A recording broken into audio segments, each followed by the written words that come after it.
There are a few things that I checked before and I'm fairly certain of, but I want to make sure that I did it correctly and I have the right knowledge here. So I'm going to go over here and grab something else. I'm going to change the audio levels here real quick. So I'm going to 777.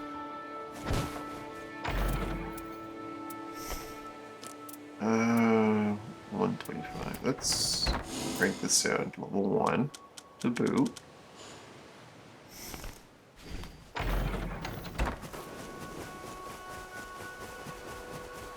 There's a few things I want to check.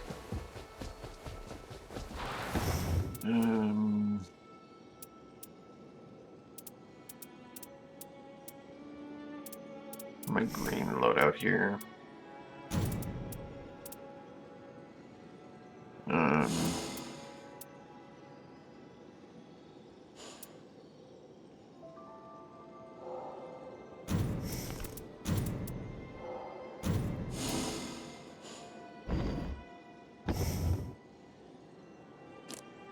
Alright,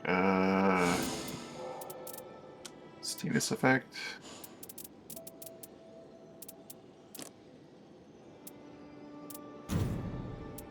Faith, intelligence.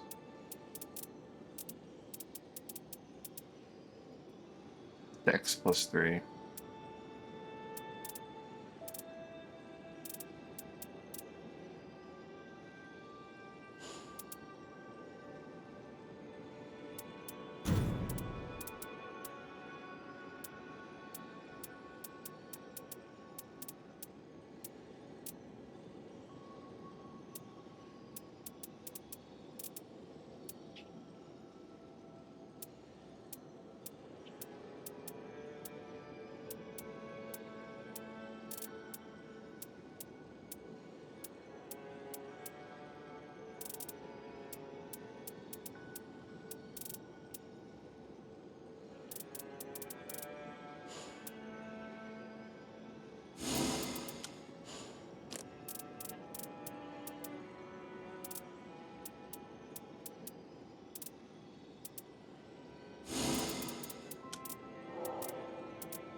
Blue, and then yellow, I guess.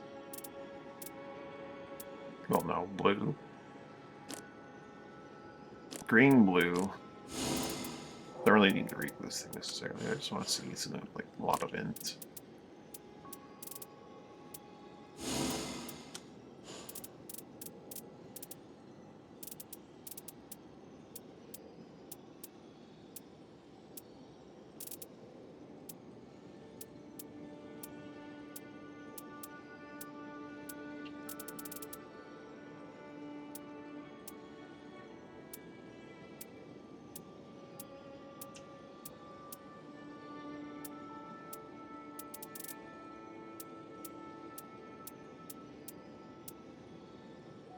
Green, red.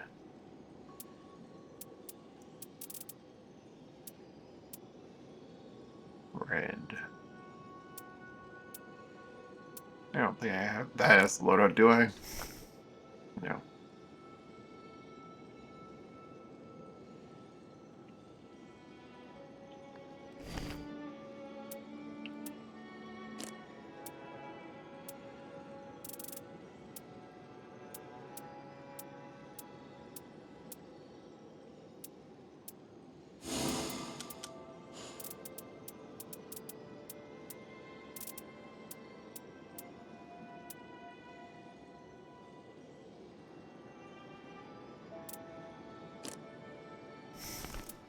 I do have a green, blue.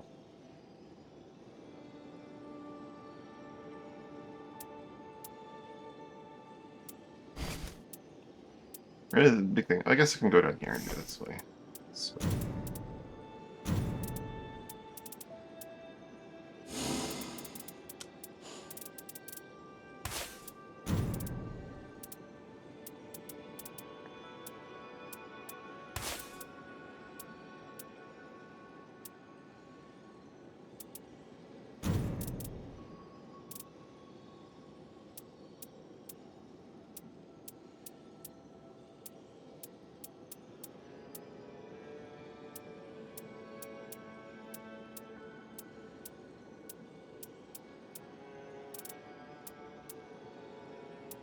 I don't have any intelligence in yellow. So it might be a thing that just can't happen.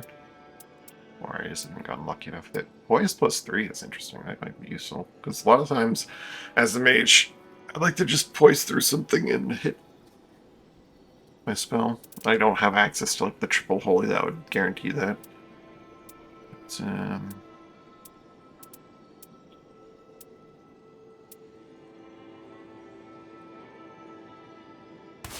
I have a little bit of second to here. 91, eh? Let's see, this is a reset real quick. Well, I'm going to be using it, but this is purely for testing purposes.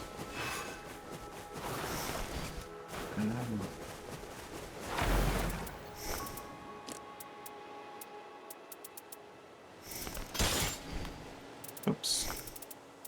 Grab a staff that I can actually use a level 1.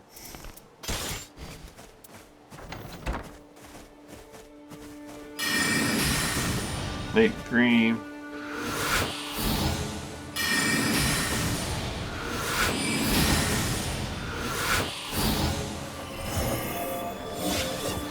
Six, 35, 5, and then 35, of course, right?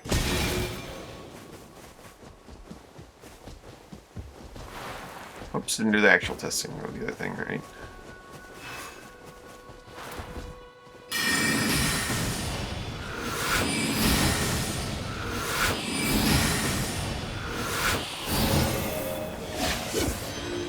T6, 35, staffs,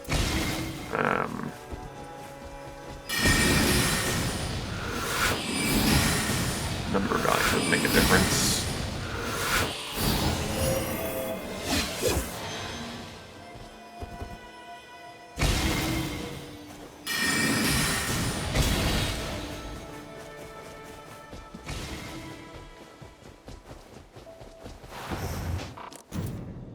Oops.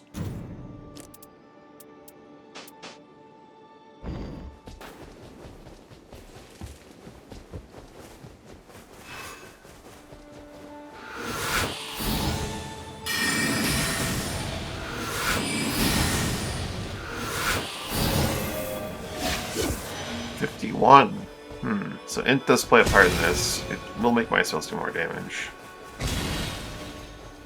It'll make all of them do more damage.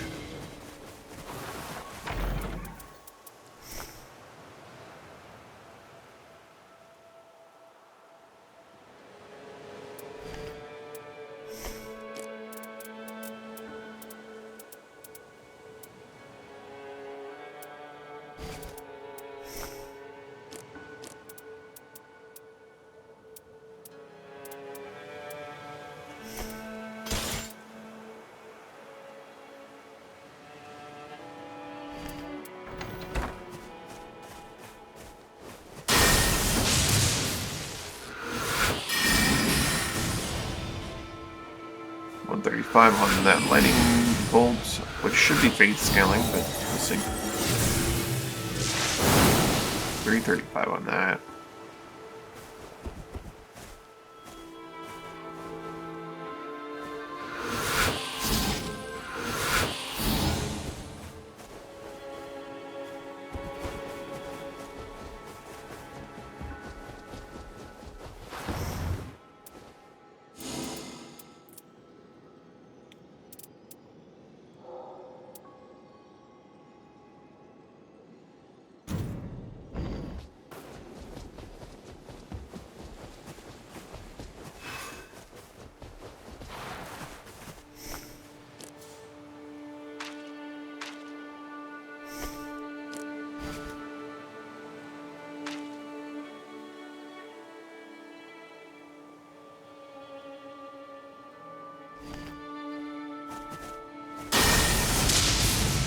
It's the 135 because I got int, not faith. At 372. So int does scale up all of my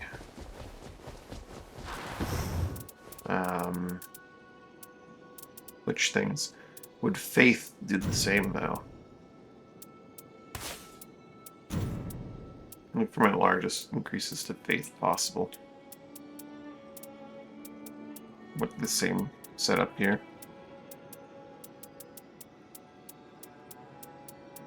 2 is not 3.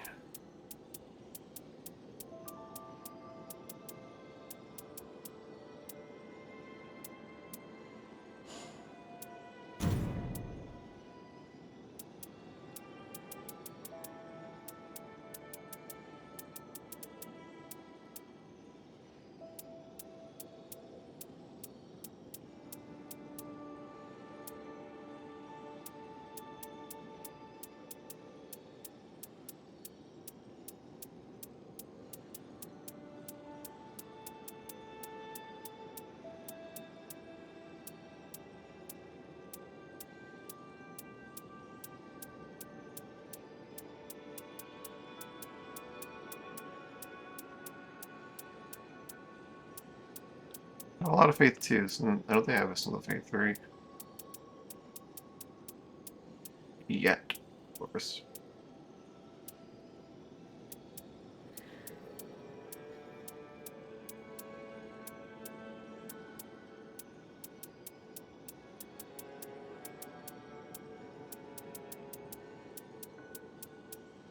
I underestimate the value of these stats. Phase 3, of course I have Phase 3. Blue Phase 3.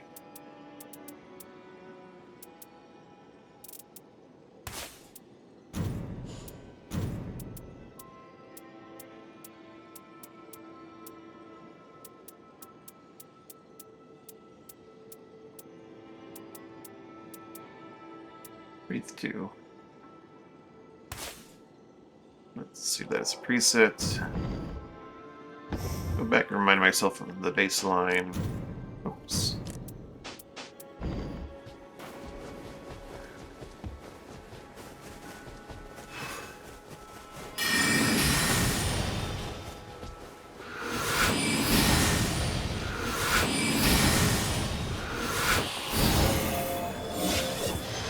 And 35, right?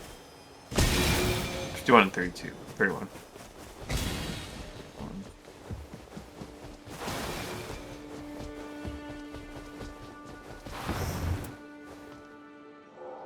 Whoops. Didn't do that.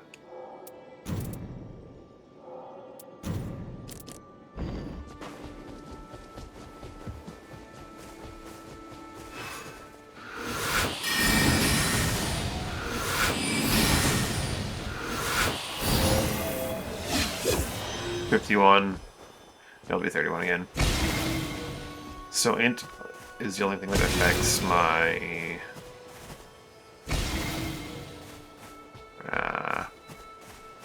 things like this. That may not be true though. We're gonna think like holy fire and lightning, right? Let's see how that works.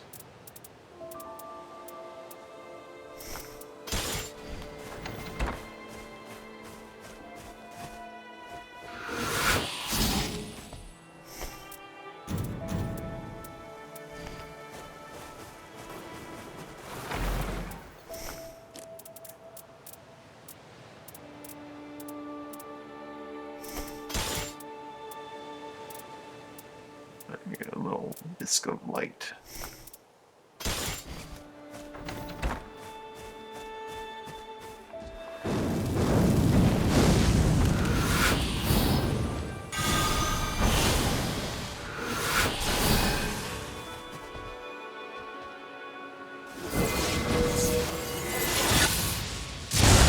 $199.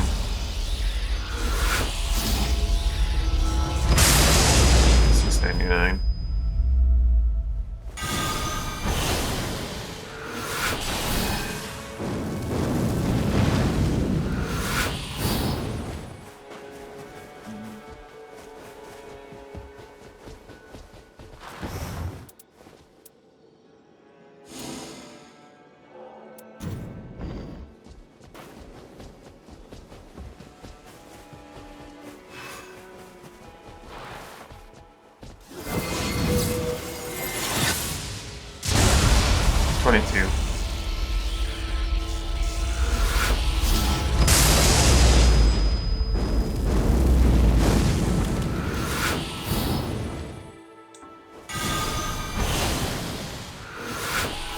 that one would have some kind of holy effect, but no.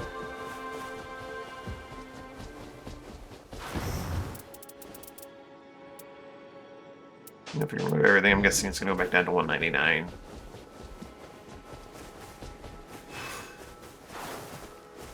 I have no base scaling. Yeah, no base scaling whatsoever.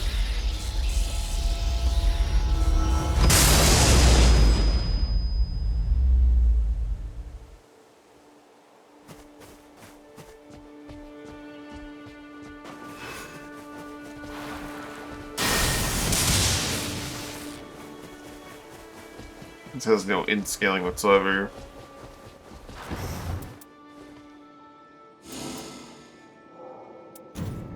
No, 135 lightning bolts can make it much higher though with this. 149.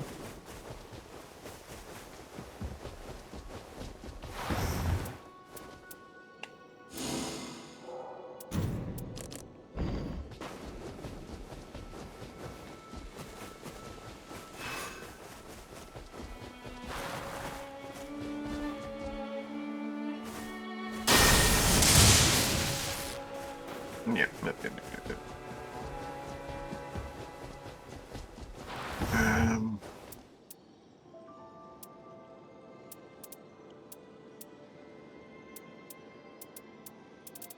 So that is that. That one to look at. And that changes how I kind of want to think about things a little bit.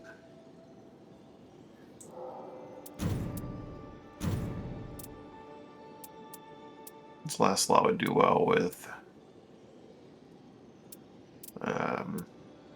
what's what I'm looking for here? Nice big 3-int charm of some kind, or something that has int on it as well.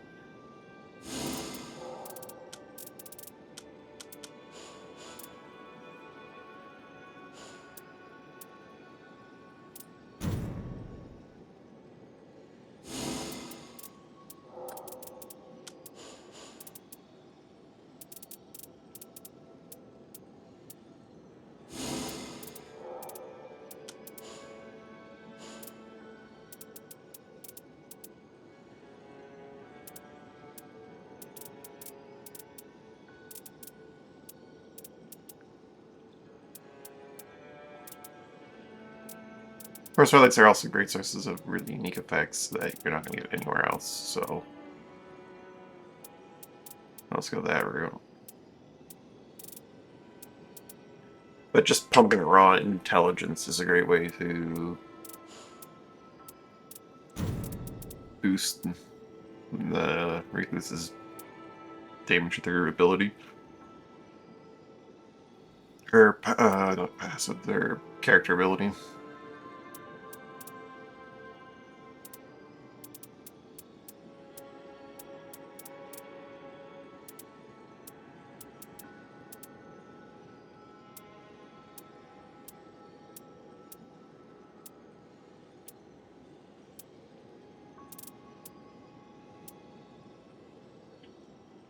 Character skill cooldown reduction has no effect on her. As far as I know. Maybe it has some, like, hidden effect on it. Dex and int would be terrible. Because then I could have a little bit more attack with Dex weapons, maybe.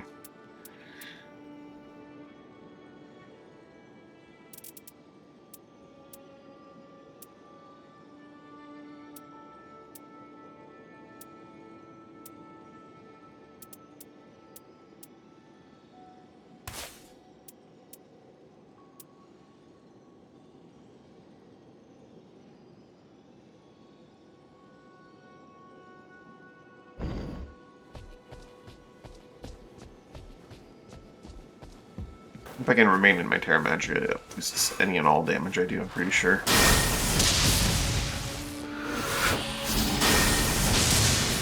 Nope, not sorcery damage.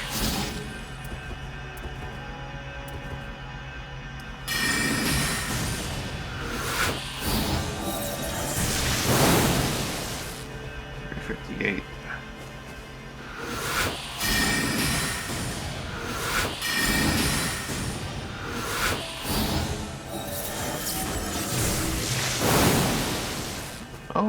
The Terra Magica is only for sorcerers.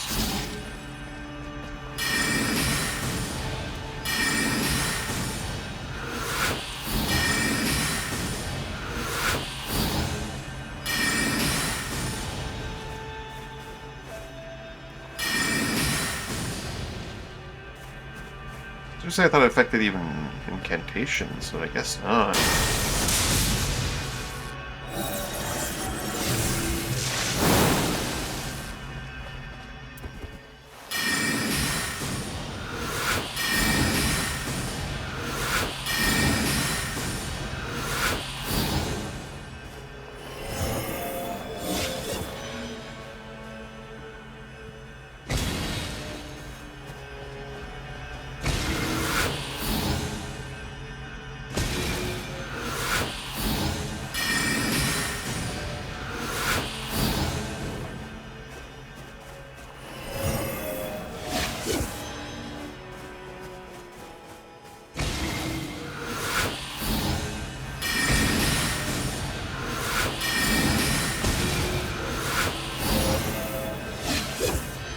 It does affect this, so it's only magic damage output.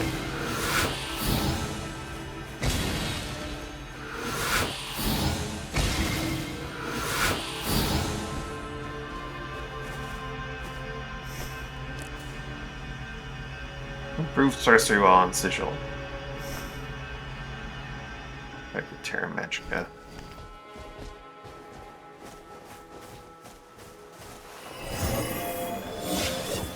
So that counts as a sorcery.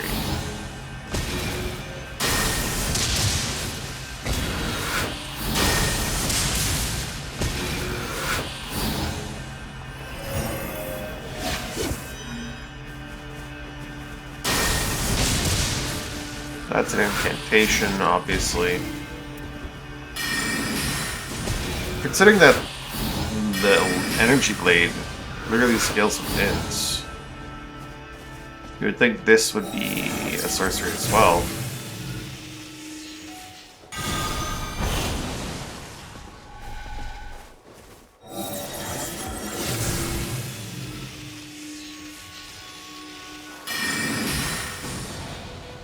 Cancel it with other actions. Such a cool looking ability.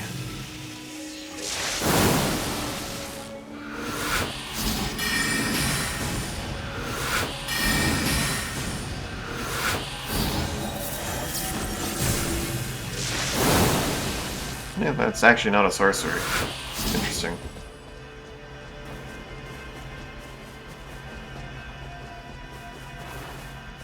It's only sorceries, and it's only...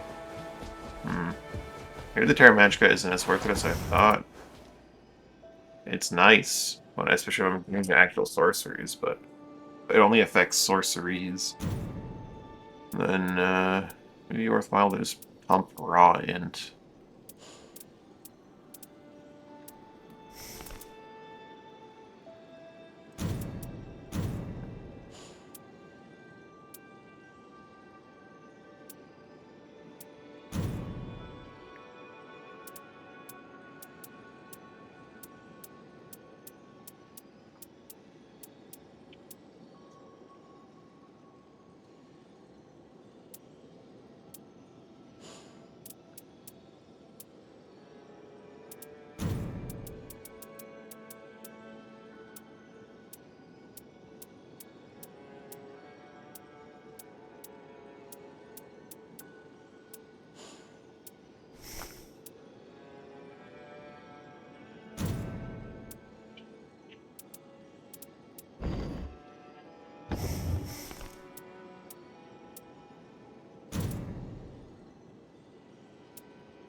The 3 stones do I have? Blue. Well, I have a blue with the Terra Magica thing. That works wonderfully.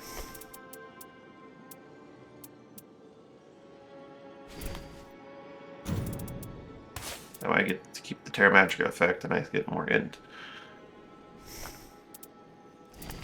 What was I using before for my preset? This, which is not bad if I can get it to work, but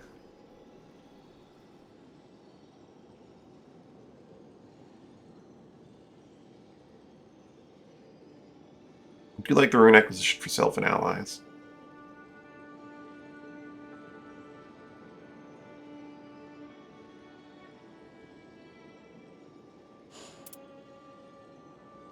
But I'm gonna acquire more runes if I'm killing things faster. Right? Right? What other runes do I have that have that rune acquisition? I have this red one. I have 2 red ones.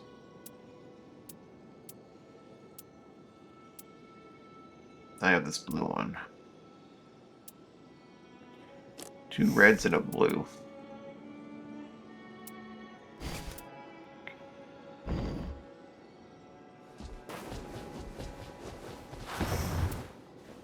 There was something else I wanted to check, and I would be checking it on this guy.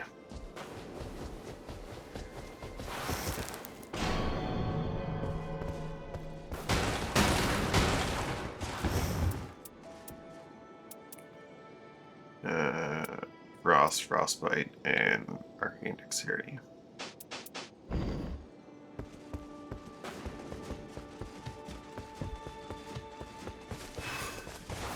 First thing I need to do is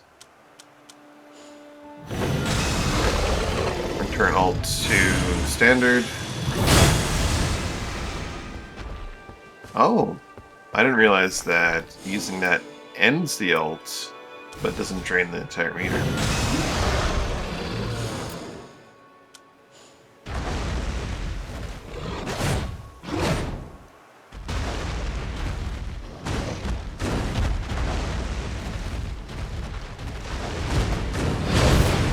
I also didn't realize that the thing has a jump attack, because I don't hit jump enough.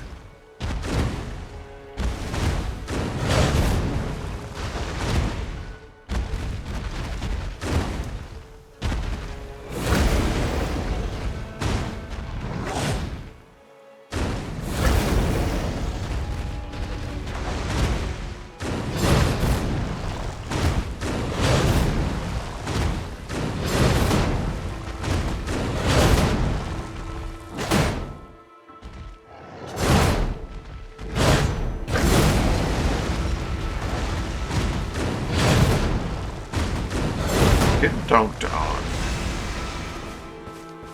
Alright. For this test, we're gonna go 1, 2, 3, 4, 5, 10, 15, 20, 25, 30, 35, 40,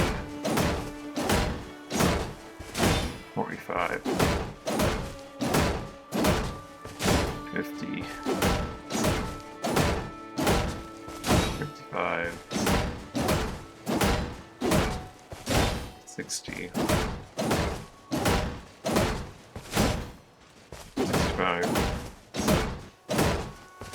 75, or 70, 75, 80, about 83 attacks to fill up the ultimate gauge, the bolts. Hopefully I didn't miscount there. Let's give it another go. Make sure I get the same results.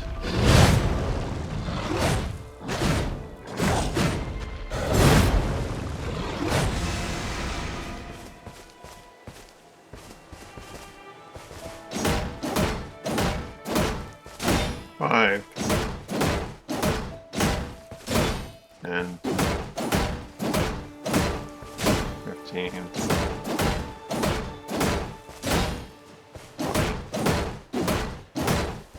20. 25. 30,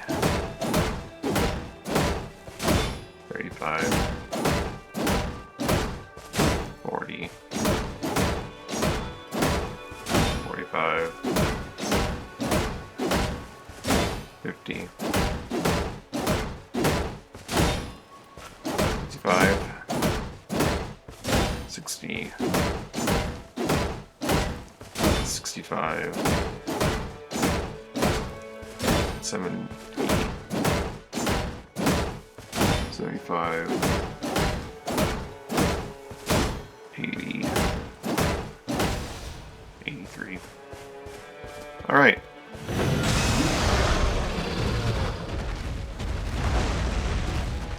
Next thing to see is, like, do motion values and things like that affect it at all? Or damage output change to, like, using strong attacks, two-handing, things like that.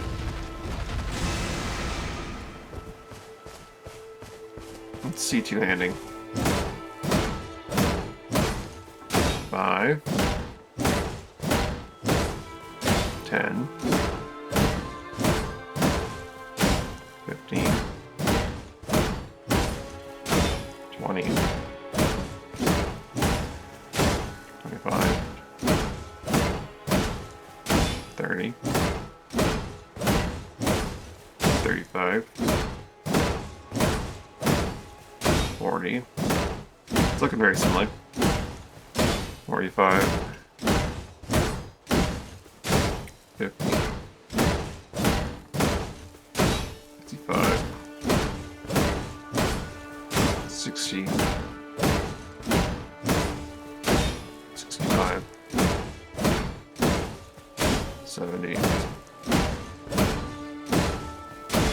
75,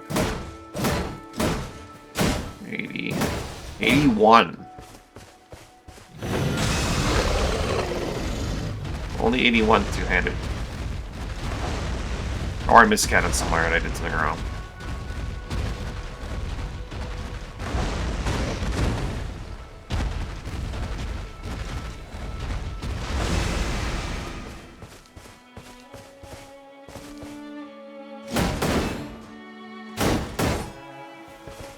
Four. 8. Well, actually, just kind of, not 12, but 3 strong attacks. Fully charged strong attacks. Or 6 fully charged strong attacks. 8. 10. 12. 14. 16, 18, 20,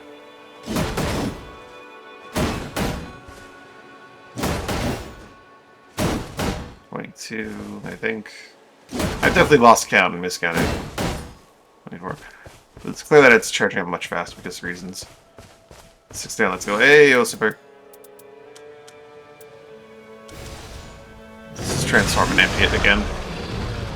I want to see if, like, a stronger weapon charges it up faster.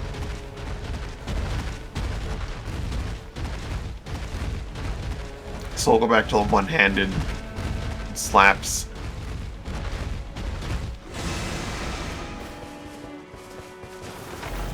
With the best level 1 capable katana. Also, I want to see the difference between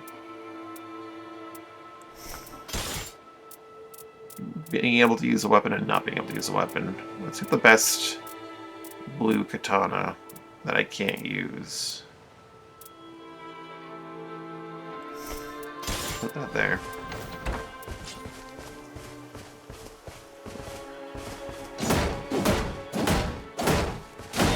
Five.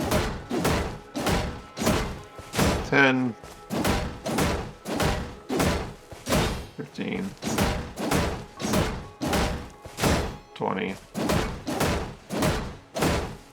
25, 30, 35, 40, 45, 50, 55, 60, 65, 70, 75, 80, 83, just the same.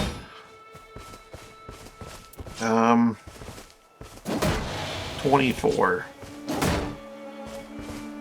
If you can't use a weapon, you do very little damage.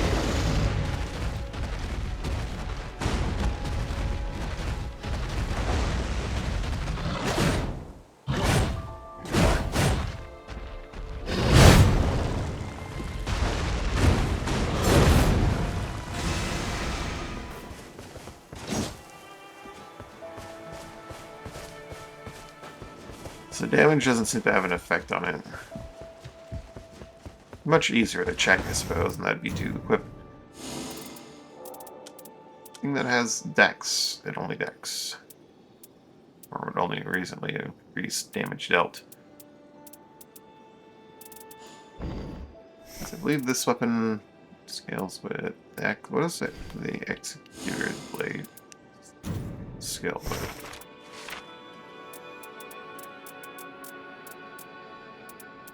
This katana scales with strength, but mostly with dex. All katana scale primarily with dex. Some have intelligence, and some have arcane, but it's mostly dex.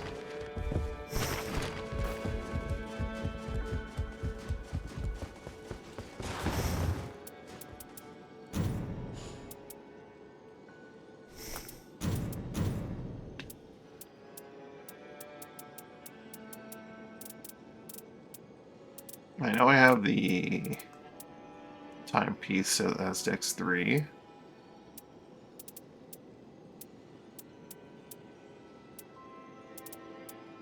On green.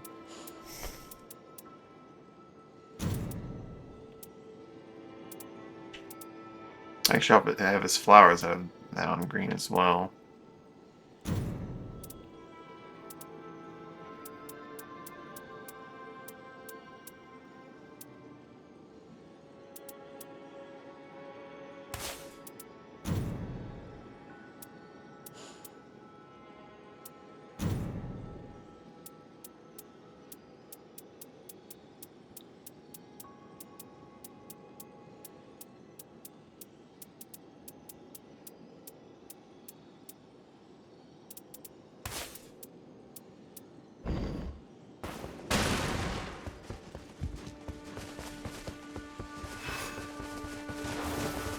Let's see. 5, 10, 15, 20, 25,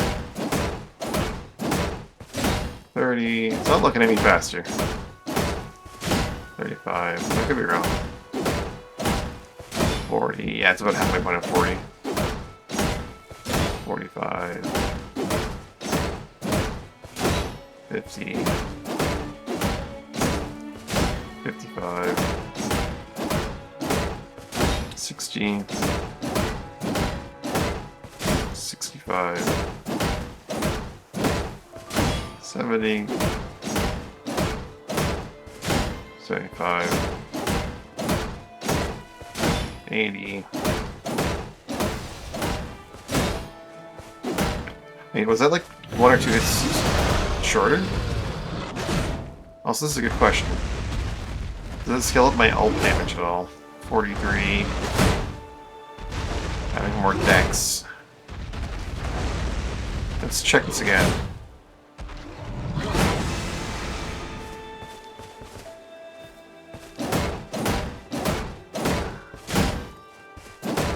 Five, 10, 15,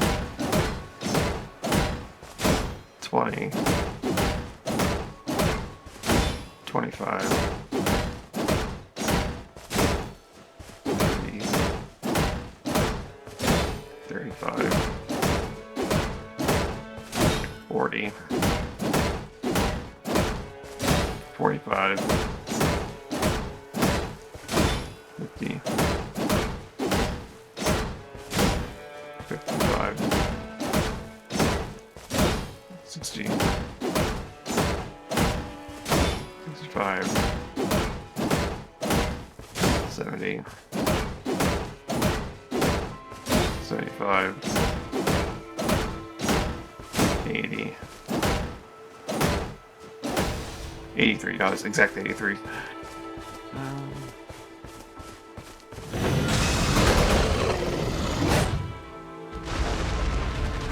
Standard swipe is 43.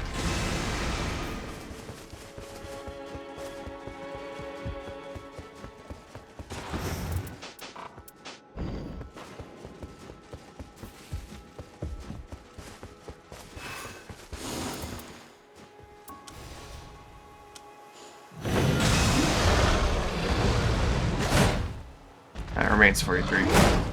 So my ultimate is unaffected by dexterity.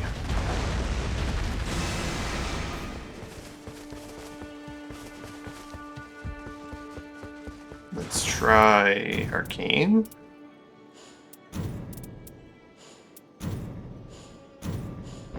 What are the relics that are relevant to this guy? Do I have multiple? I don't have multiple for him yet. Multiple, like, guaranteed ones, that is.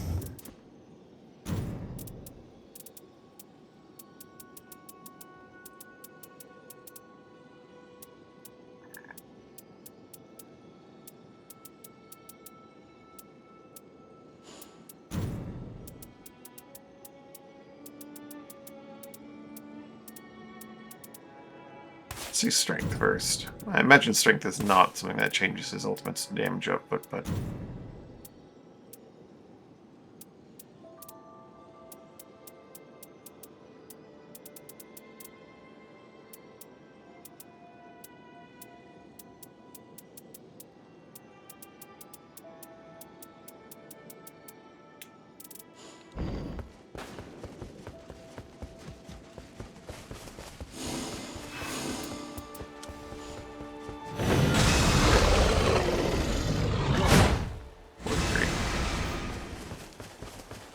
If I improve physical attack, will it improve his ultimate? I think Red had one of those.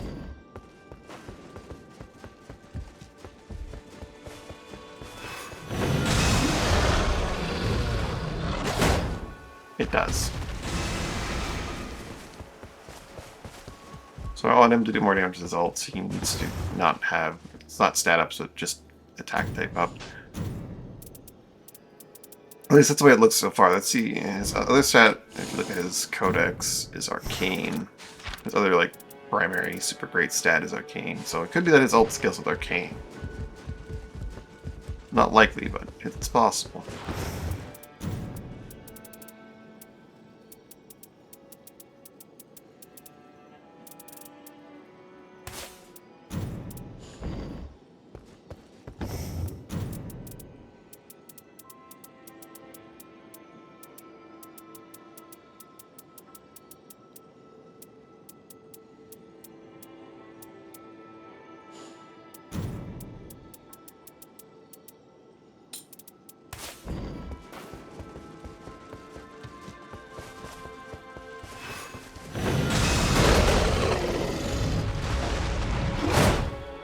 Does not.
Obviously, it's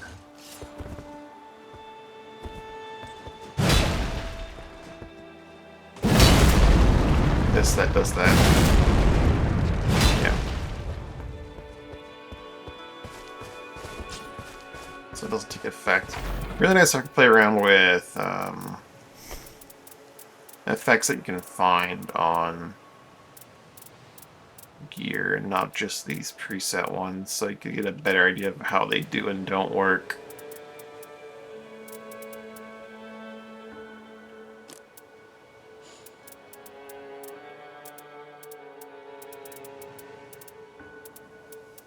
Because some of the ones that have a red icon work on things that like in your offhand that you're not using, as long as you're using as long as you're hitting them, like HP recovery on an attack. If you have that in your offhand, even if you're two-handing, you'll get the benefit of that. But this is not true here.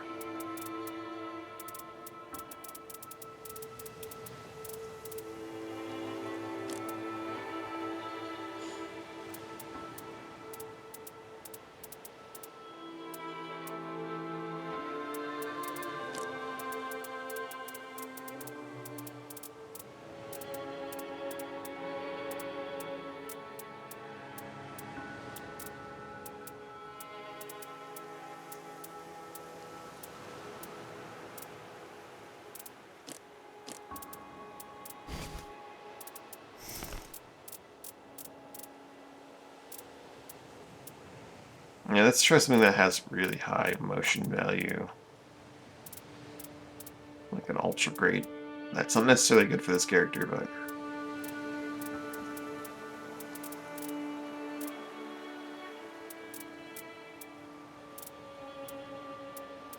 like the duelist great axe or something.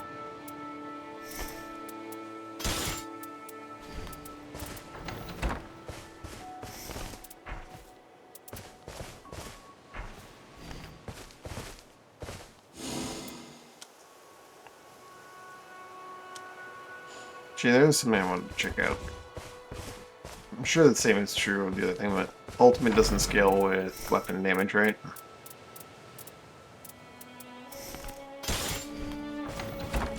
So I got something from 44. No.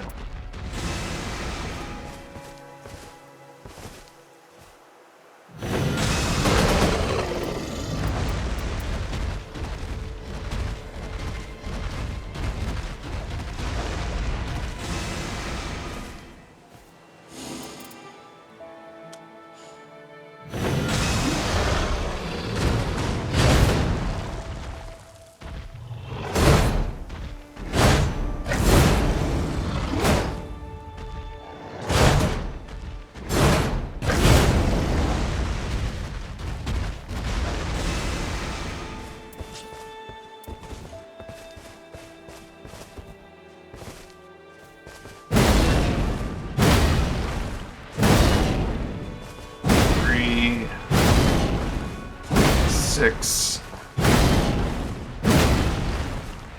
9, 12, 15, 18, 21, 24, 27, 30, 33, 36, 37. 37 divided by 3 is 12.25, 12.33. 85 divided by 5 is a lot more than 12. Or 83, or whatever it was, divided by 5 is still a lot more than 12.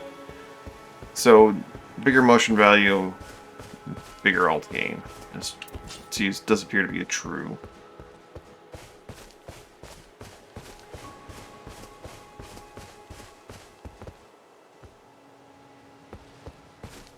Set to this gauge.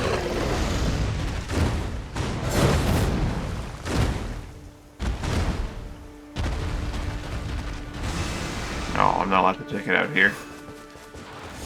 Figured I wouldn't be able to, but I had to check. What an idiot.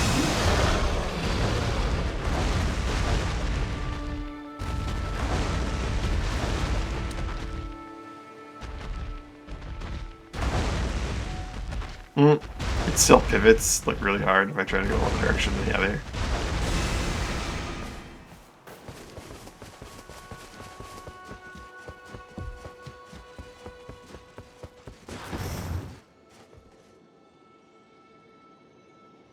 The big reason I'm doing all this is because I want to see how effective this is. Ultimate art gauge +3. What does that mean exactly? Let's find out.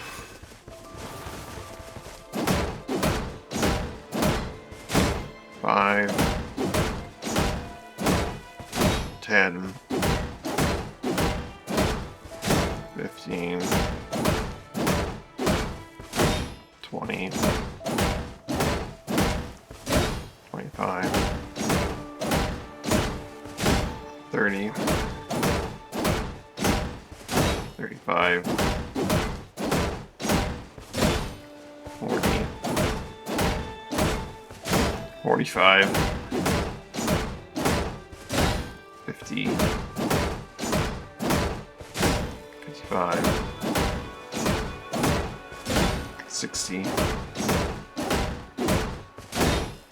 65, 70, 85, 80. It doesn't mean anything, apparently.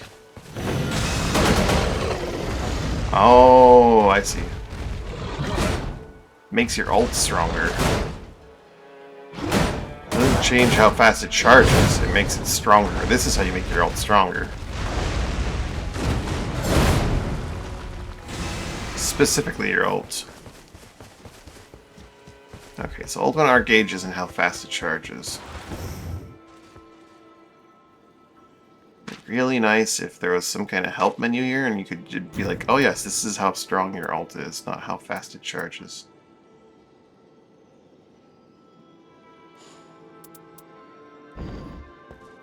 Well, actually, no, it doesn't even do that. Hold on. I don't know that for sure because I have physical attack power up on that as well. But it did literally nothing, it would seem. Let's try that. Open art gauge +2. Do I still do more damage?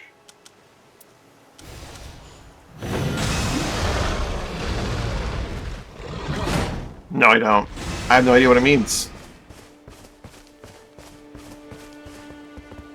Unless the art gauge determines how much of it you get to play around with once it's triggered.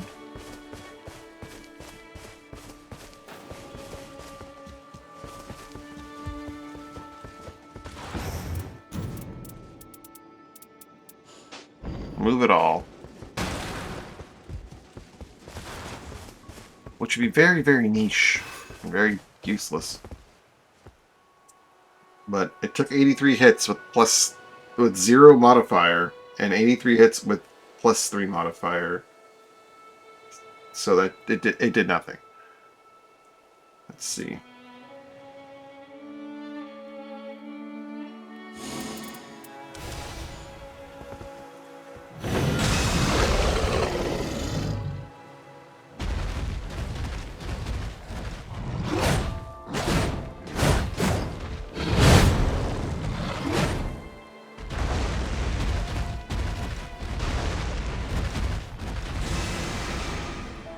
"17 seconds transformation time, more or less."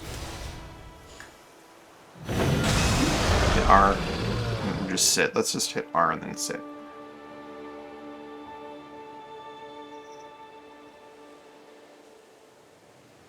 The moment I hit R, I hit the stopwatch. 17 seconds. We get more ultimate gauge. What happens?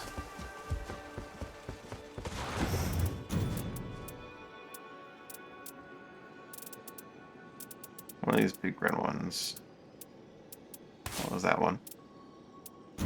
Do as much ultimate gauge as I can.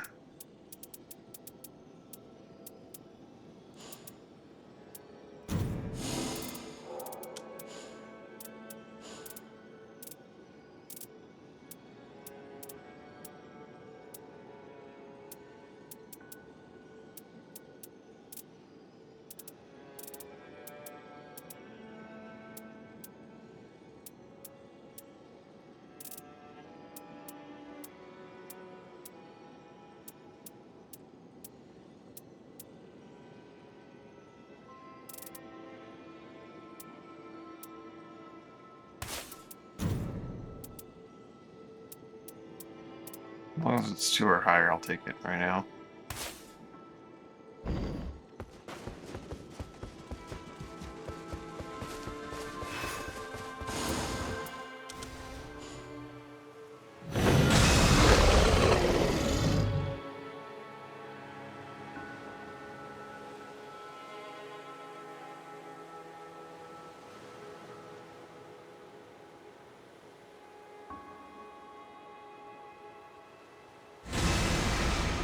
Nope, nothing. 5, 10, 15, 20, 25, 30, 35,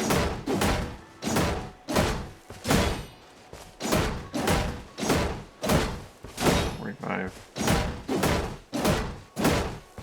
50. I probably miscounted. Let's redo this again. 60, 65, 70, 75, 80, 85,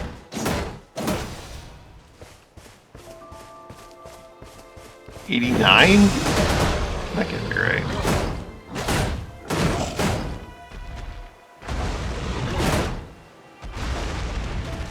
So the ultimate art gauge makes the gauge longer, but doesn't actually provide any actual benefit to charging it up. That would be hilarious. Must have miscounted. 5, 10, 15, 20, 25, 30, 35, 40, 45, 50, 55, 60, 65, 70, 75, 80. It does nothing.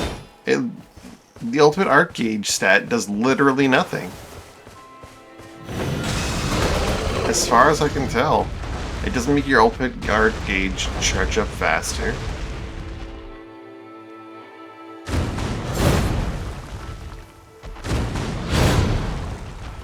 Doesn't make your ultimate stronger.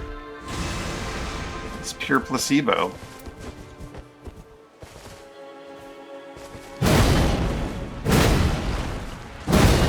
Three,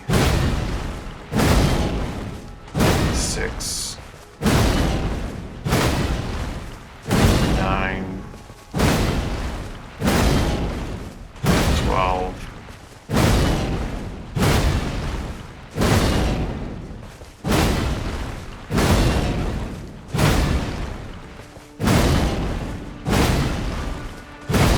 21,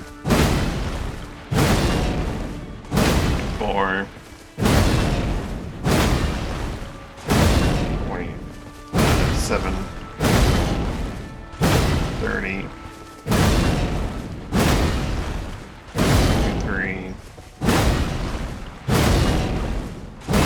36, 38.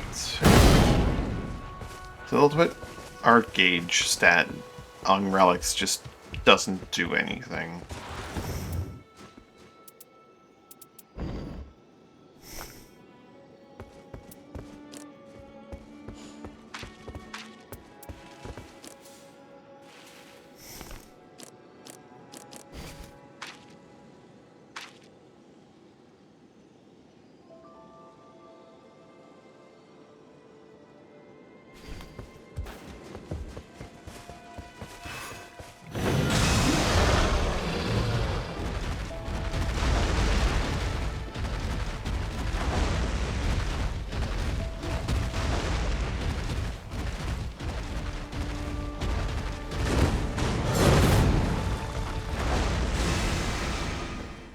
It's just some weird thing where, like,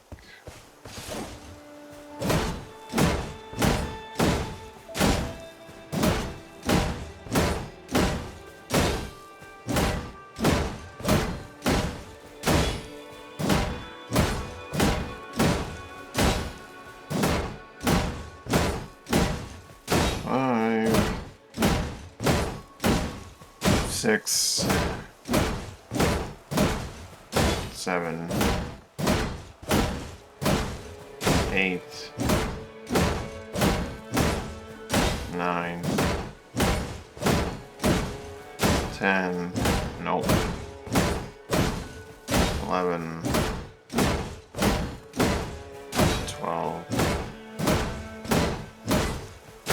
13, 14, 15, 16,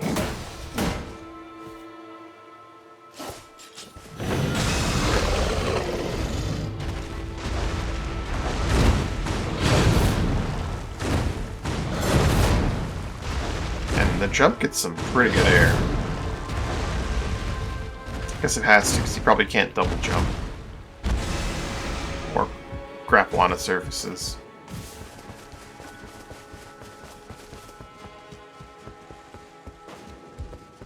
That is very disappointing that it does literally nothing.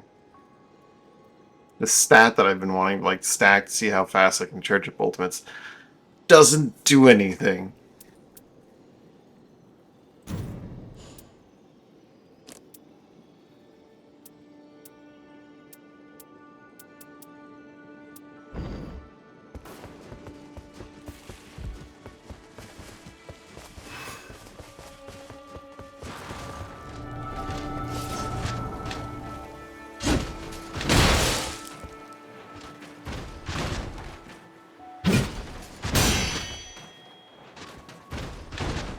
Come on, deflect.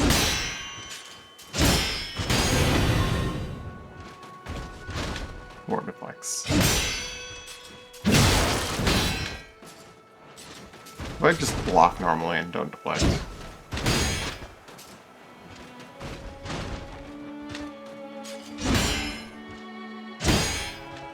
Wait a minute.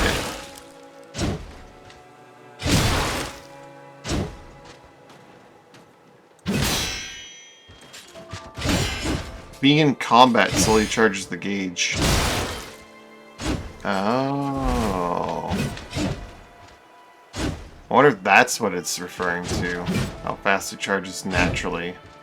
Just being in combat.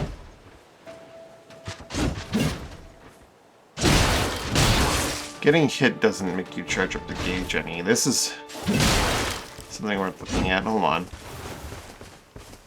Reset him. Reset gauge. You're gonna need a stopwatch, and it's gonna be really nasty because it takes forever to charge up naturally. We're assuming, of course, that that's what it is. Yeah, sometimes I thought it was charging up automatically the gauge, and sometimes it didn't seem to be, but let's see.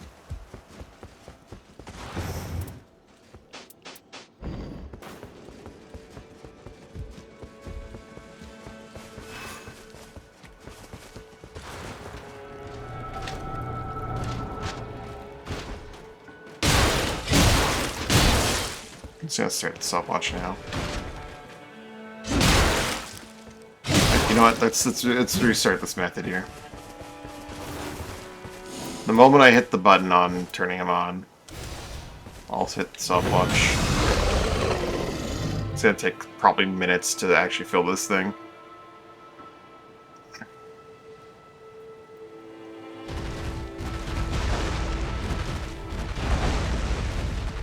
So I'm probably gonna actually just equip all the gauge building things and then use them as the baseline.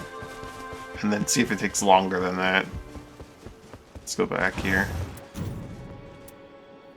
3.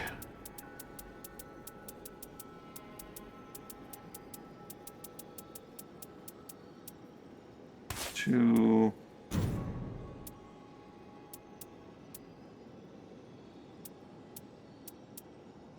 2. If it's the passive generation of Ultimate Art Gauge and only the passive generation of Art Gauge while in combat, then that's something. Hit the button, that's it. On the stopwatch as soon as I woke him up. And I'm just going to stand here in the corner and let him beat me up. Still, it takes the charge up. It does feel a lot faster than it was a moment ago, but let's see how long it takes to charge up.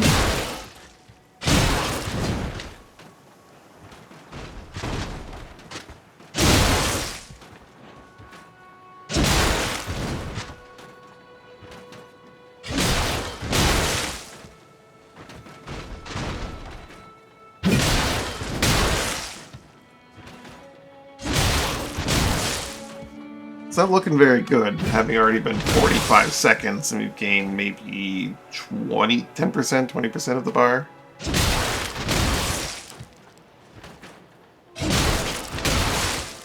Looks like an ult without any input from the player takes like 4 minutes to charge. More than that, maybe.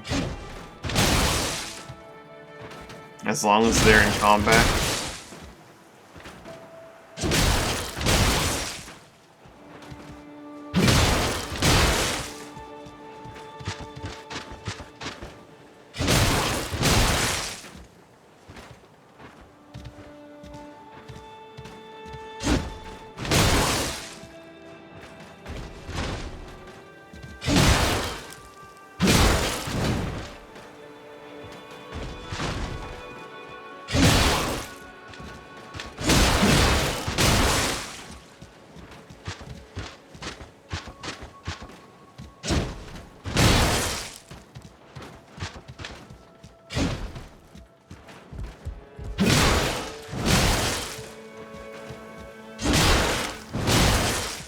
We're nearing halfway at like the 2-minute mark.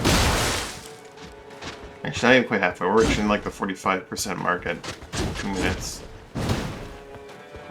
Every character's probably have different speeds on how fast their ults charge, but looking pretty bad.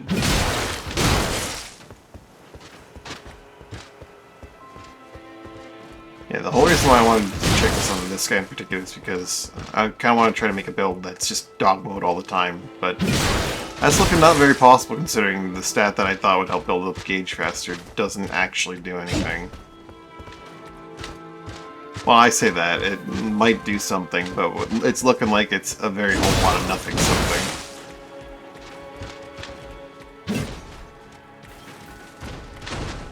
Approaching the 3-minute mark. It's not looking good.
5-minute mark.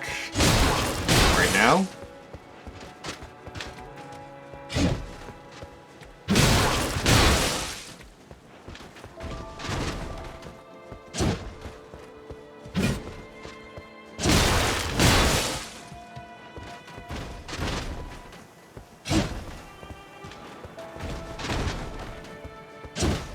Takes about 4.5 minutes to fully charge this thing. Alright, buddy, calm down. 4.5 minutes to fully charge.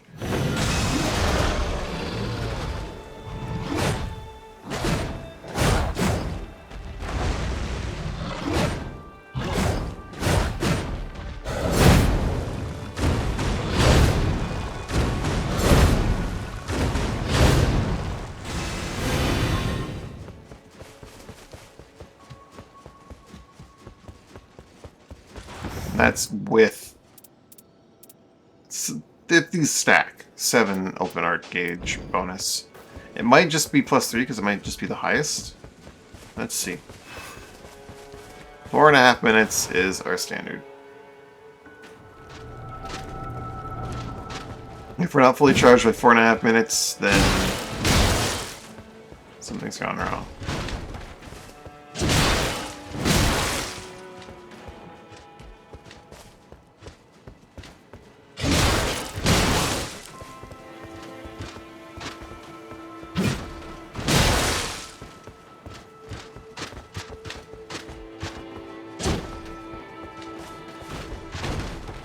Or rather, if we are fully charged by 4.5 minutes, then that means the stat is even more useless than I thought.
So it looks like it's a bit behind, because we're not at the halfway mark, and we're at like 220, so...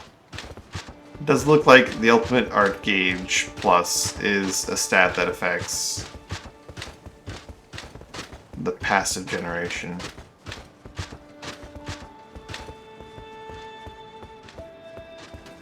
Of Ultimate while in combat.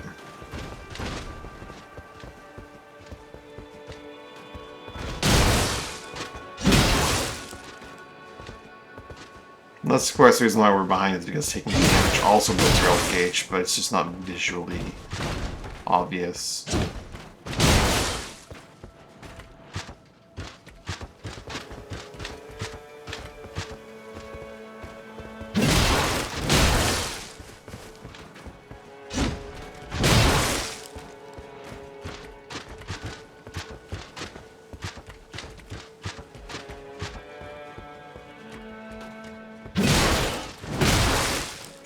Like, it could be taking damage pauses it and I'm not noticing. It could be that taking damage makes you build up more meter. But it's so negligible that it's hard to notice.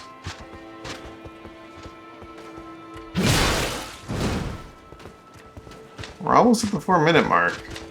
And we're quite a ways away, so that ultimate gauge difference.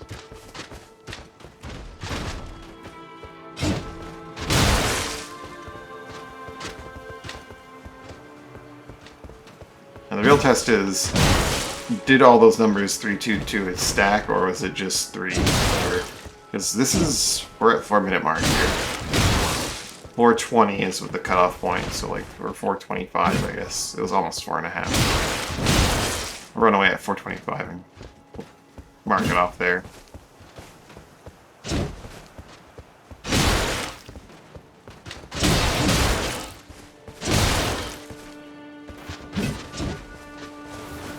This is how much meter I gained in the same amount of time. So having had those 3 things saved me.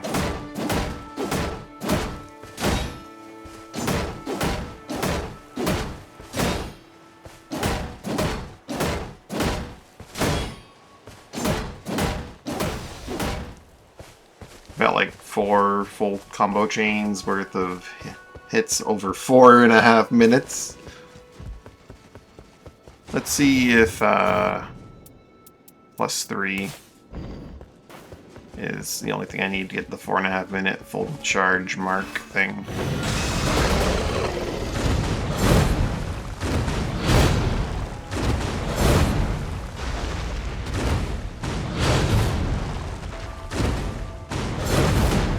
Slam dunk!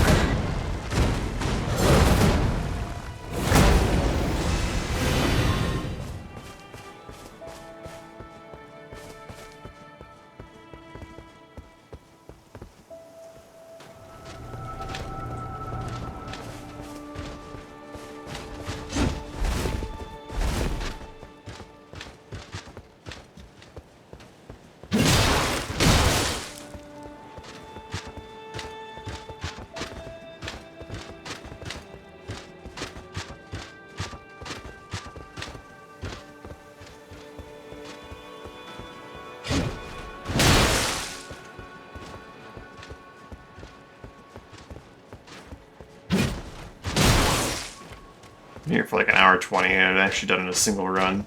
I'm just looking at things.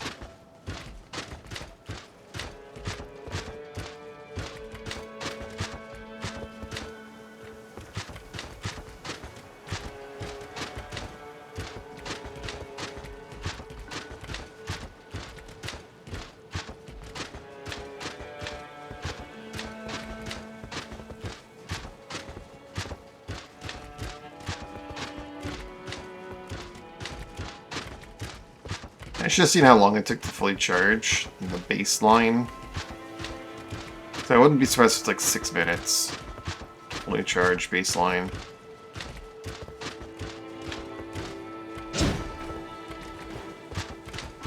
Let's see where we get in 420.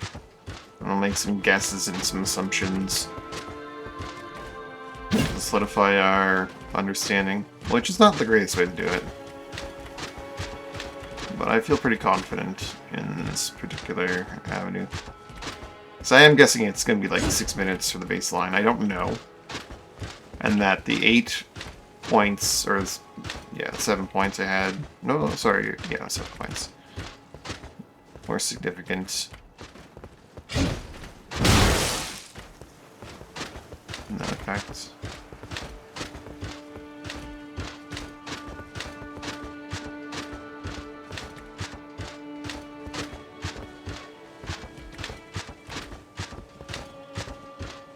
Can't find me.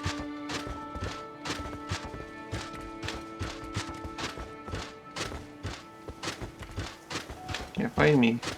Oh, I'm over here. Over here. Nope. Nope, nope, I'm over here.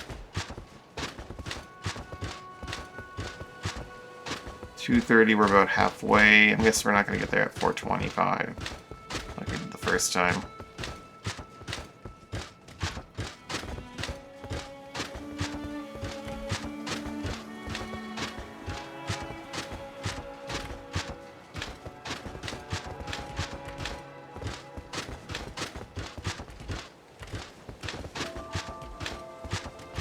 It would be really OP if I could charge the ultimate up really, really, really quickly and just keep spamming it, but it's the kind of thing you kind of expect in a roguelite, to be honest.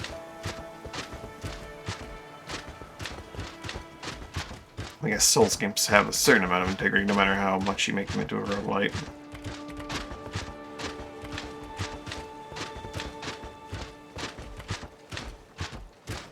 $330-ish, right about now. Now.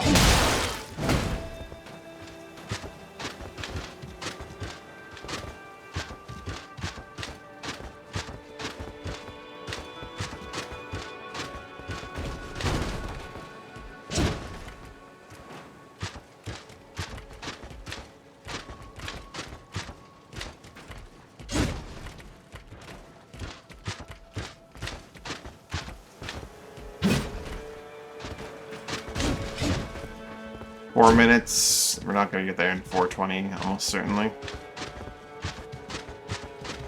So, ultimate art charge is ultimate art gauge plus is a wasted stat.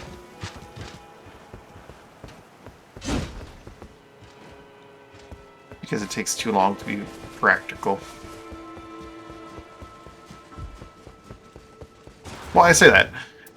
If you have like two gems that have the exact same, have like the one thing you want. Say I'm looking for like Dex +3, and then there's the choice between Ultimate Art Gauge and something else. Maybe I'll take it because it does get you your ult a little bit faster, but it's only increasing the charge rate while you're in combat and not actually the motion values that you gain from doing things in combat. It's just the passive generation, which is What other sources of ultimate generation is there? I know there's one that's like when you crit, you charge your ult faster.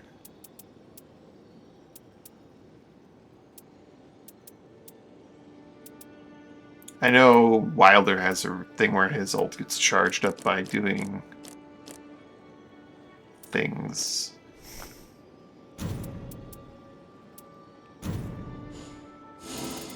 What Wilder gems do I have? Art gauge greatly filled when ability is activated.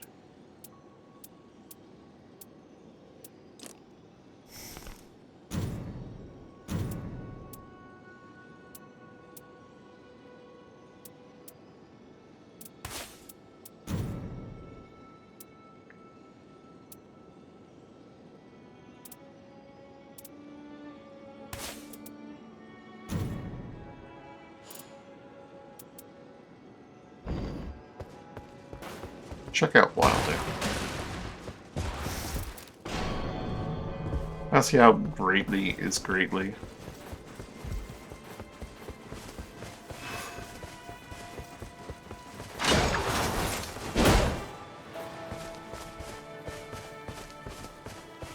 No way it was that greatly.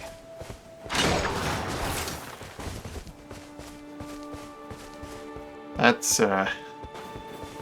it's a kind of a tiny amount.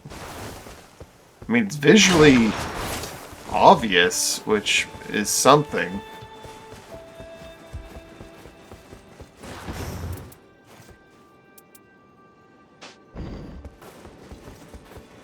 Does it not normally generate any at all?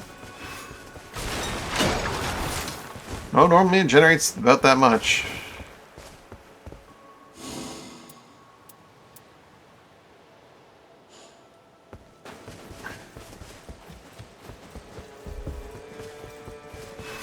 Now, it could be referring to his passive, because this game has zero consistency in its terminology.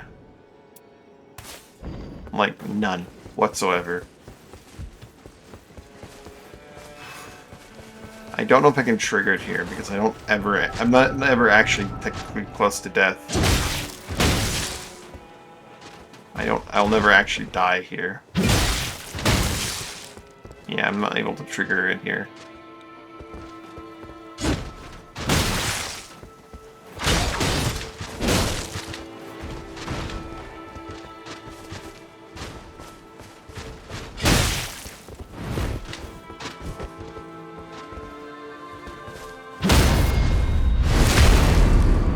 Crits already inherently do a lot of gauge building.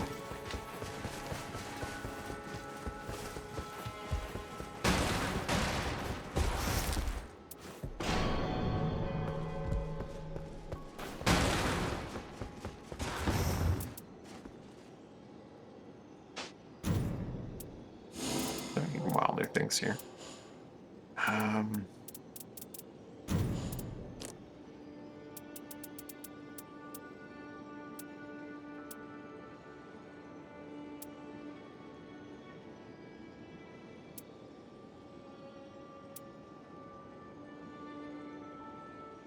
I would want to check something on Guardian, actually. With this. Character skill cooldown reduction. How does that work? Ultimate art gauge does stack, so I wonder if character cooldown reduction does stack as well.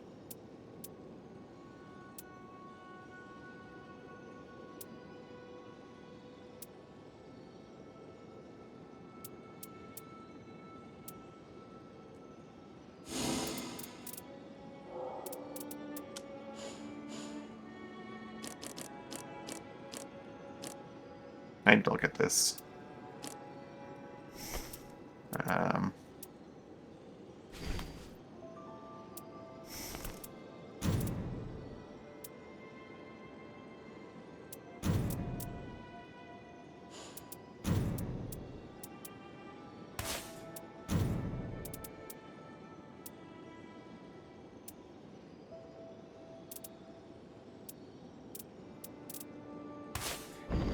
I'm sure this is not, stack. I've heard people say that these do not stack.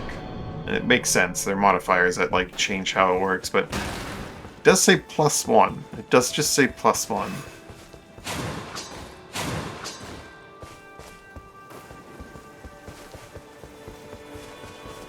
Adds 1 stock, and it does not, in fact, stack. And it charges up, so that's that. That is that. As expected, it does not stack, which is fine.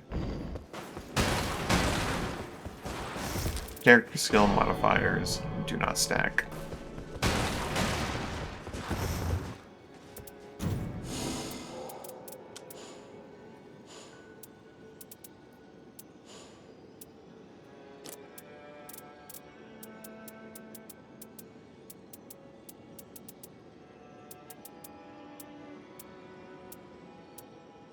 Real hits earn runes. Curious as to how strong that is. How many runes one gets from that.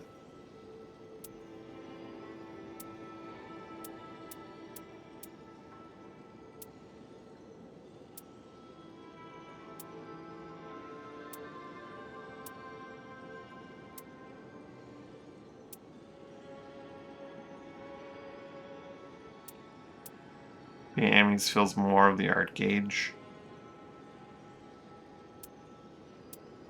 That's something I simply cannot test here. Fills moderately upon critical hit. I have a yellow for that.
That's a really good one for the Executor, isn't it? Roaring restores the HP. You get the 2 decks, the 2 arcane. That has to be like a store-bought one, right? Actually, doesn't look like it is it? No, it is definitely in the series of ones that I bought from the store. Never mind. That is definitely one built for that character. Like this one is.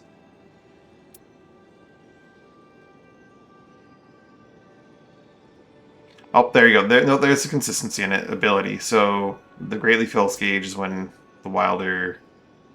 Okay. I misunderstood. There's consistency there.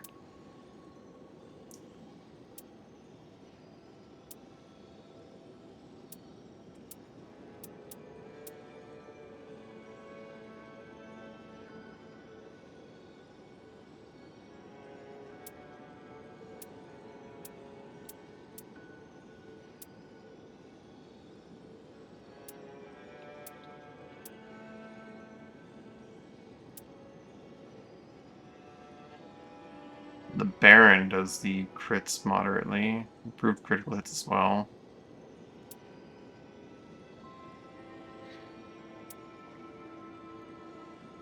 Our gauge charged from successful guarding. That's an interesting one.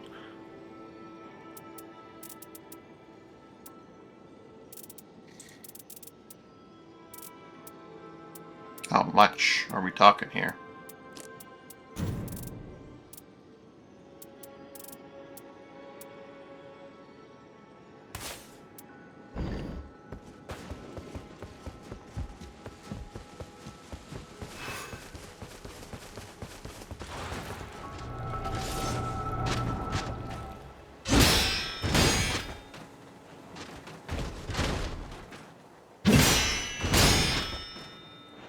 Not entirely insignificant.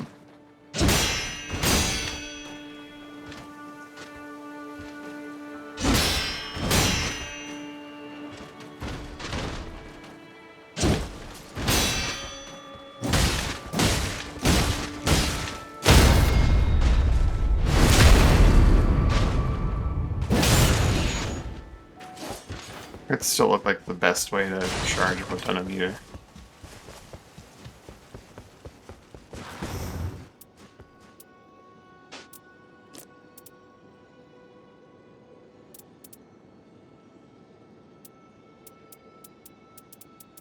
Down here near the Baron one, right?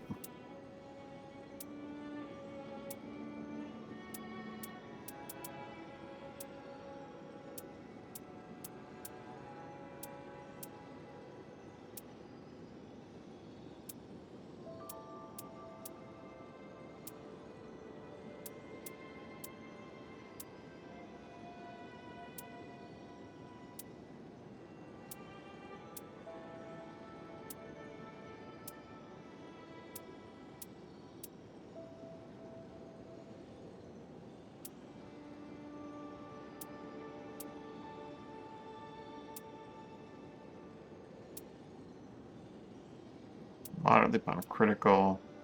You have a few of those.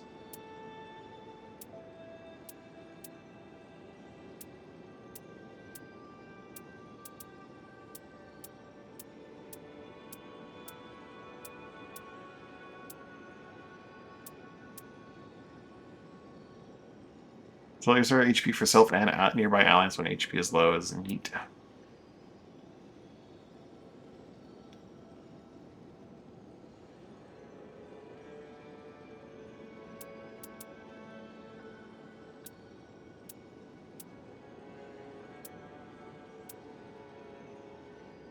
HP recovered from successful guarding.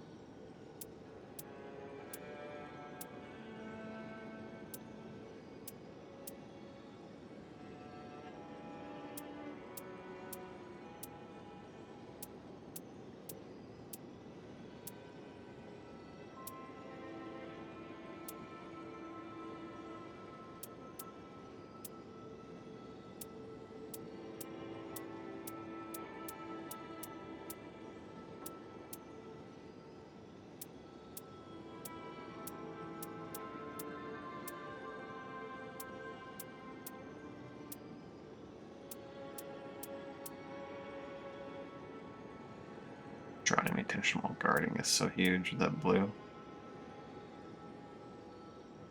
What if that was one of the ones that I bought in the store? I haven't really seen that. It is like one of the ones that was immediately after Night of the Beast, which might be a thing there.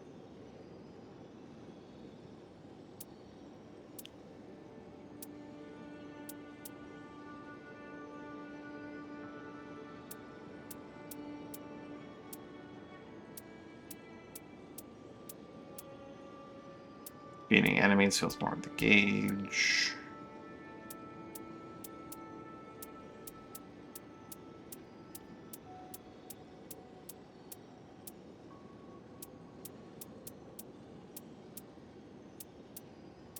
It's looking like the options are passive generation, beating enemies fills the gauge, crits, and there's one for guarding as well.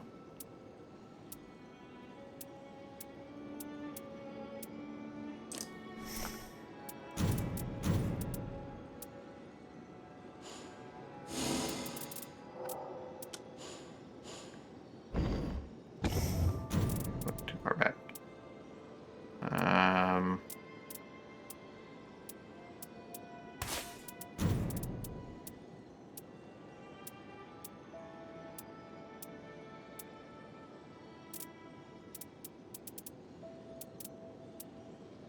Oh, this is not considered a... Okay, what I'm looking for is not considered an action effect. I figured it would have been, though, because it's an action. It's a thing that happens because of an action. Oh no, it is an action effect. I'm just I'm ignoring the fact that the Maw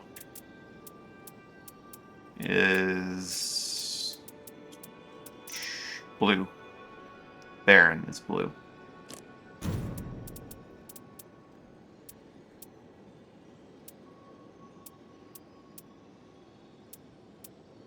Our gauge feels moderately upon crit.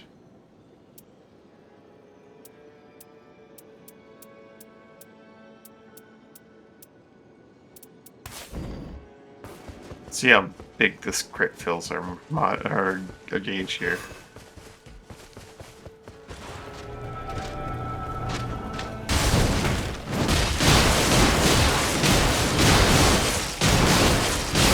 Since when do you ever do that in the training zone? What the shit?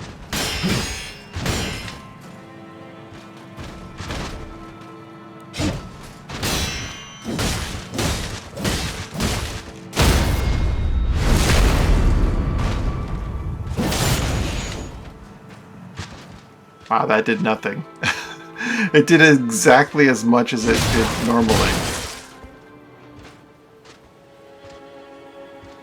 I swear these ultimate modifying gems just don't do anything.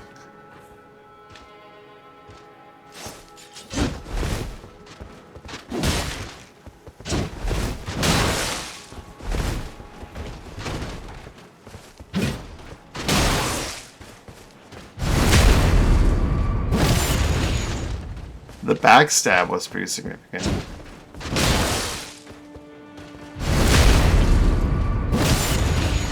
Like the act of getting it, but that might just be because backstabs normally do that.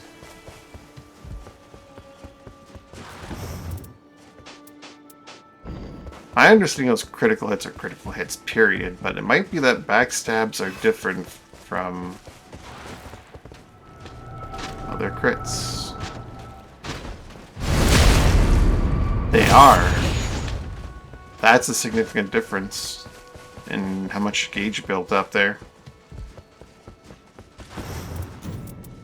That's strange. Oh, our gauge too. Crit. Crit.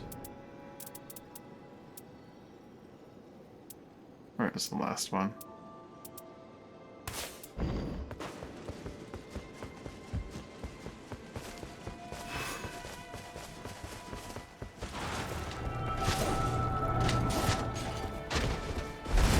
Could be that, like...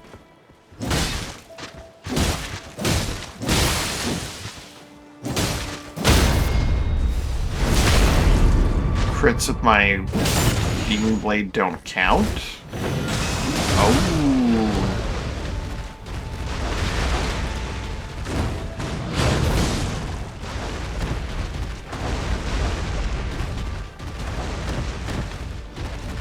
That's funny.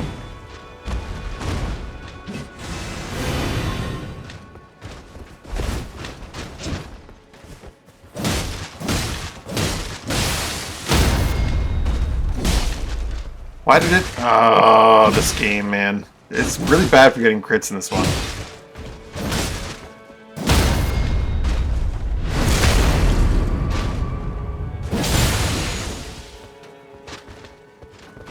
Initial burst. Initial burst from the backstab.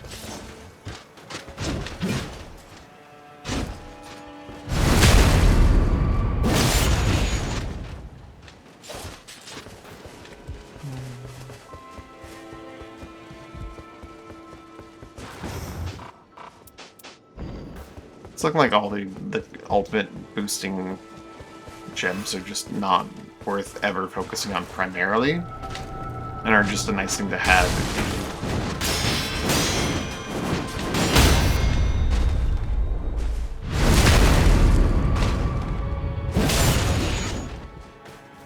Yeah.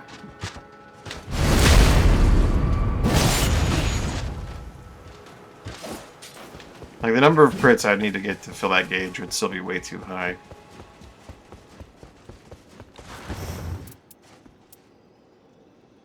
The ultimate art gauge boosting things are just nice to have as extras. They're not something that should ever be focused on, it seems.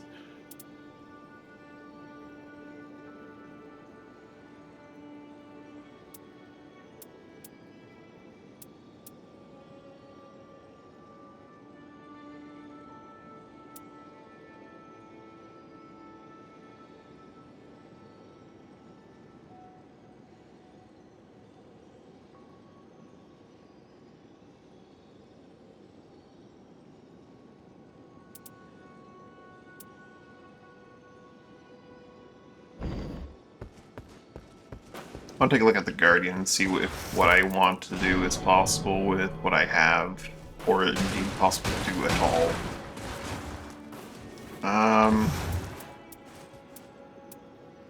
Currently don't have any cooldown reduction. Take a look at that then.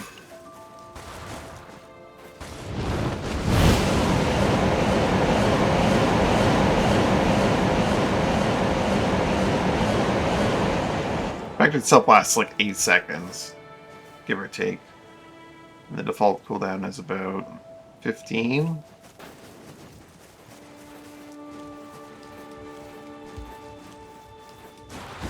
Give or take, because I'm using a stopwatch, I'm not linked up properly with it.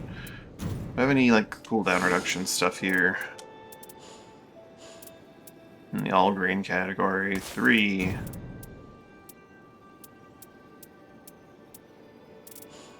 Let's see baseline what 3 does for the cooldown.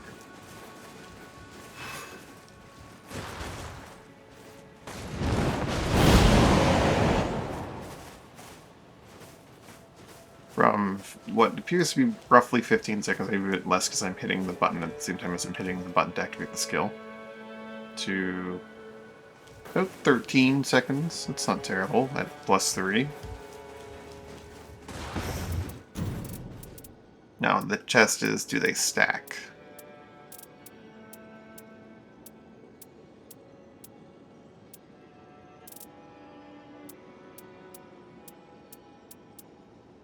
Do I have other plus 3s in the green category? Surely I must by now. I have a few, I think, right? I have 2 2s right next to each other.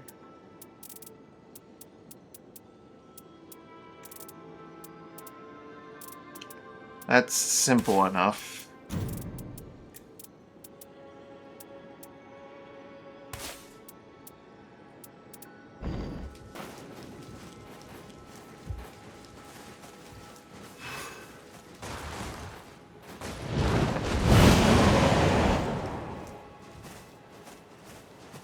That does not lower the cooldown about 8 seconds. In fact, well, it does lower it down to like 12 or 11.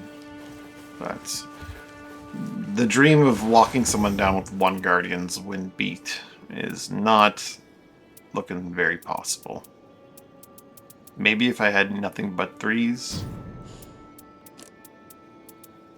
and one of them had the Guardian's thing on it.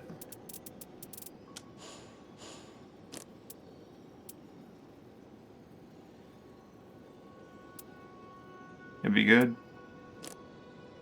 But that's not looking possible. Actually, the red one has that right there, doesn't it?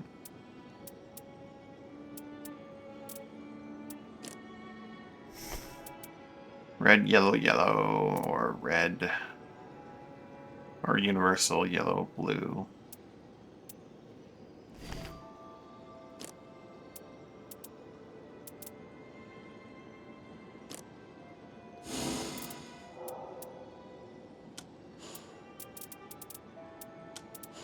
Yellow. I have a +3 in yellow.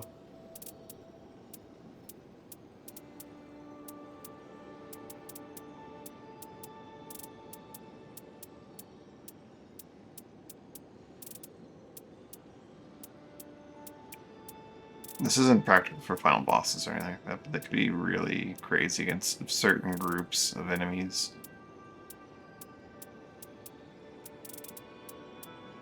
It's not looking good. I don't have a single +3 cooldown in yellow.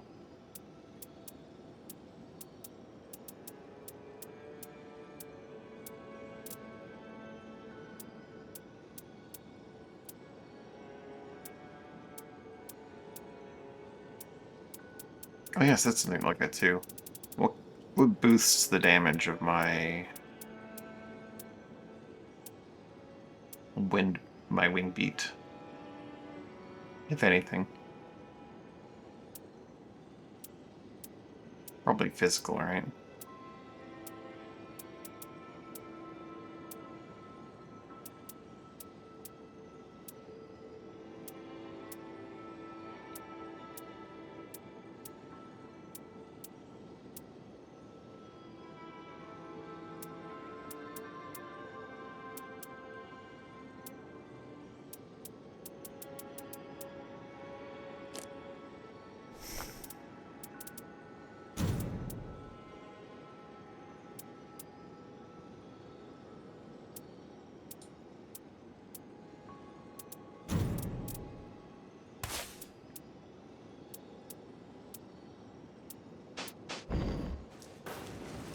See how much damage my wing beat does.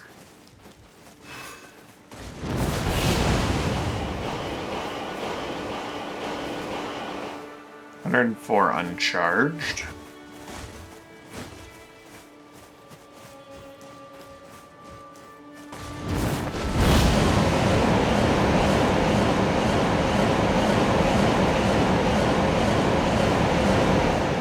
$182 charged. Pretty significant difference. Let's get that physical damage improvement in here. Spell attack 2.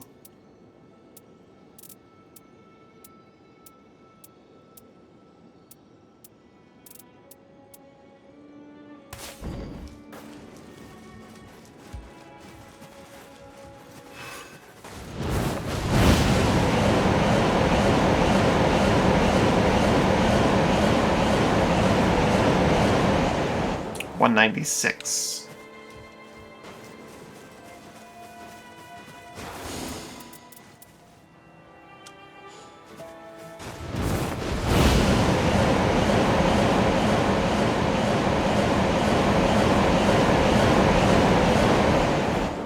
$210 at level 2 with those attack boosts.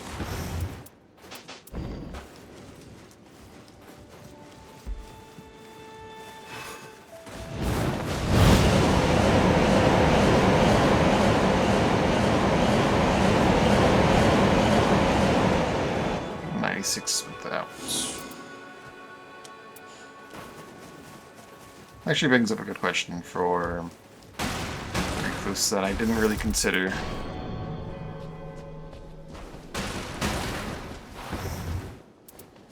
which is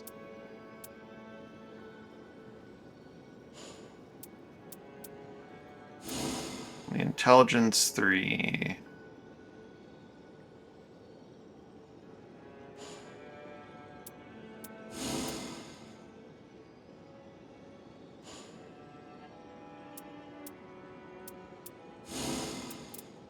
I haven't saved this as a preset. I think this is what I'm going to go with, though, for my preset.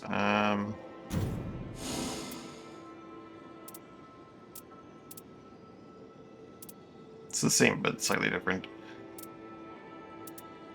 In fact, it's just better than this one, even for the purposes of testing.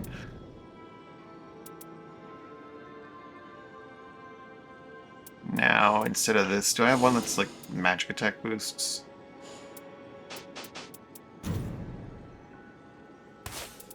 Oops. Status effects. Attack. Okay, yeah. Physical attack up means that that is valid. I'll be able to see magic attack up.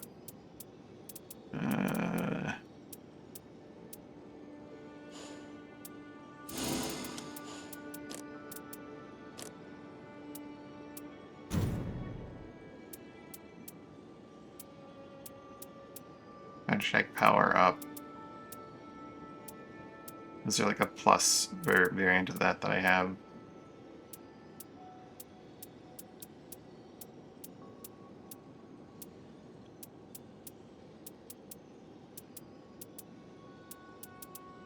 There is a plus variant, I don't have it in yellow.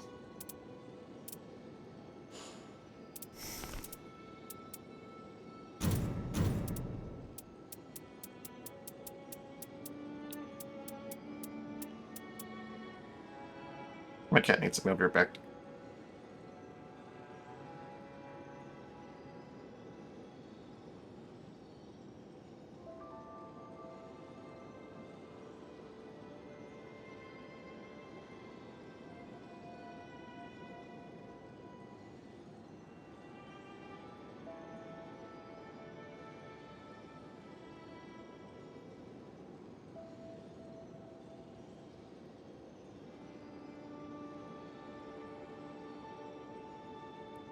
Alright, sorry about that. I really don't have like any gems that are going to give me magic attack power. Oh, there's +1 in blue. I have a +1 in blue. Oops. Red, blue, and yellow won't do me any good. Because yellow still has nothing there. Can't really compare them if I'm not comparing equivalent numbers, right? 3 and 2 there.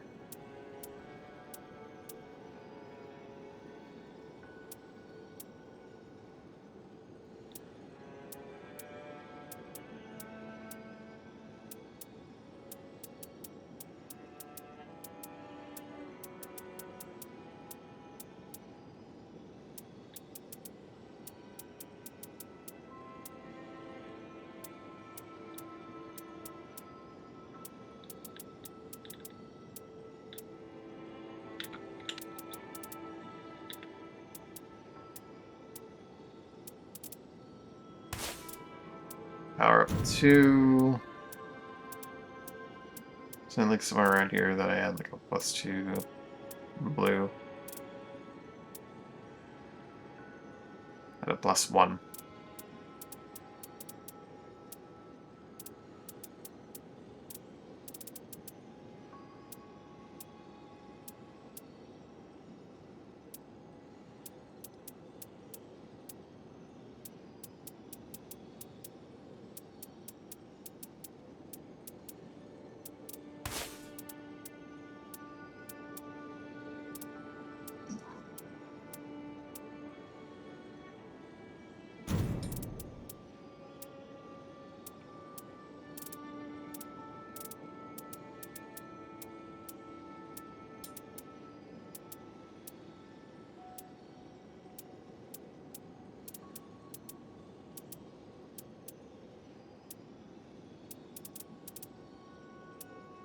is the 0, or the default value, I should say.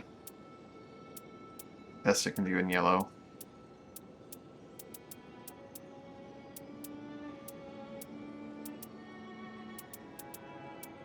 Look like it, because I'm not seeing it.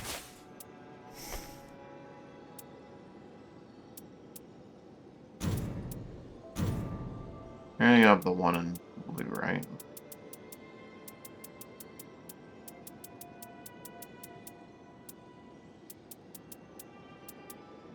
Yeah, I can't use this layout to not have a yellow. How about green? Do I have magic attack power up in green in good amount?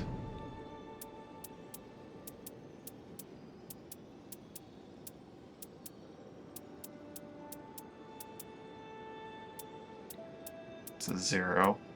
That's the 2 I'm currently using.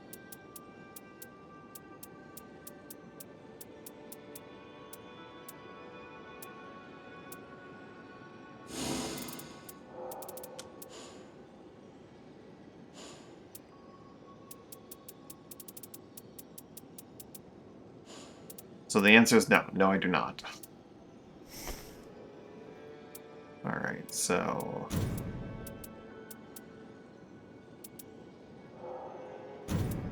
Two, 1, and 0.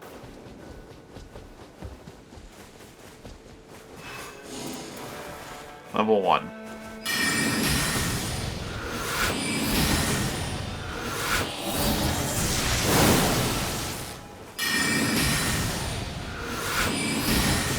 E7 first half hit. 59. 37. 37. 37.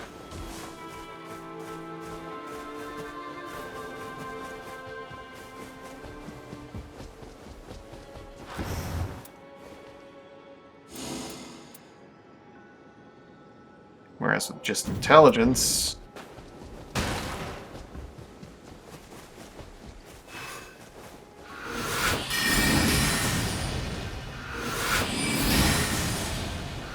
$83. 56. 35.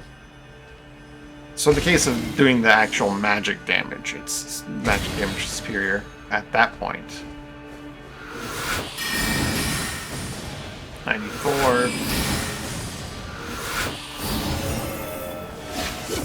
64. What scale's better is the question. 64, 40. 94, 64, and 40.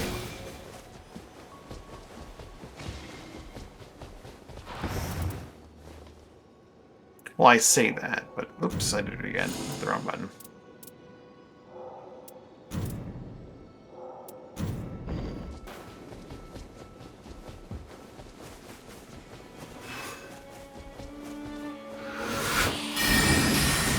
$100.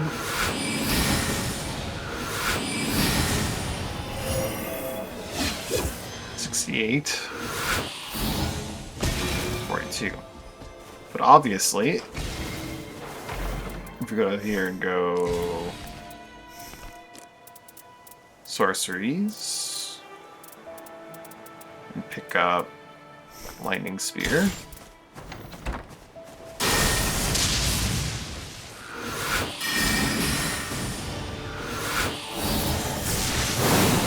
$382.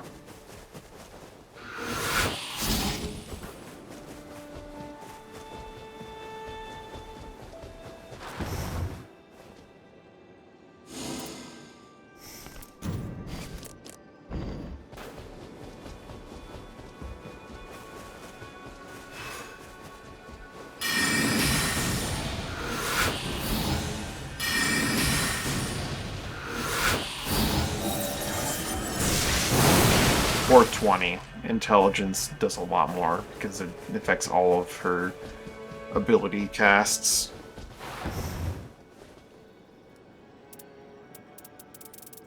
Intelligence is just a quick call for her. Even if you're, well, not even if. If you're using your cocktail to do damage, intelligence is the correct call. In terms of stats. Also, why is this still here? I shut you down yesterday.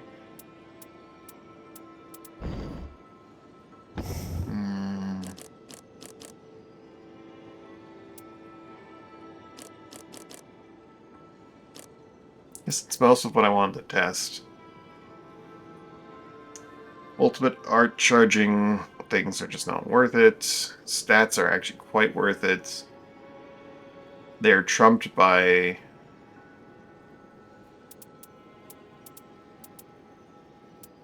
specific, like...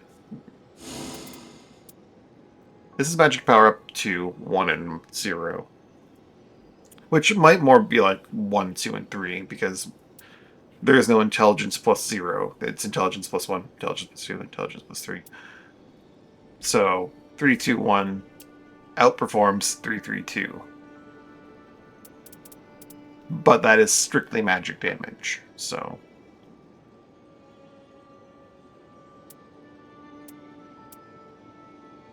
And I don't know how it would interact, how either of these would interact with, say, finding a piece of gear in the level that improves magic damage. Would having the higher baseline intelligence make it better? Probably. I don't know, though. Either way, intelligence is more roundabout, or not roundabout, it's more rounded. And can get the job done. So I think this is the better setup in general.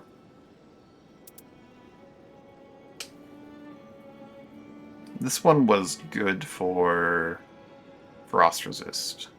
And it was fun for Frost Resist. It was good for that. So it's not terrible, but that's the setup for the Recluse, I think. I'm going to be using for a bit. Won't help me cast incantations, but anytime I use my cocktail to do damage, I'm going to be doing more of it.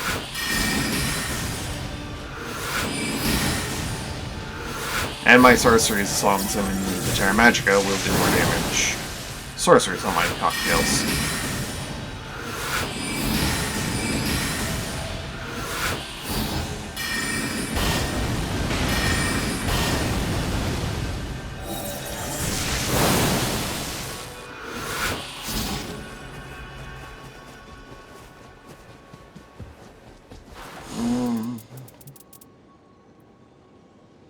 Let's give the night aspect a run, I guess.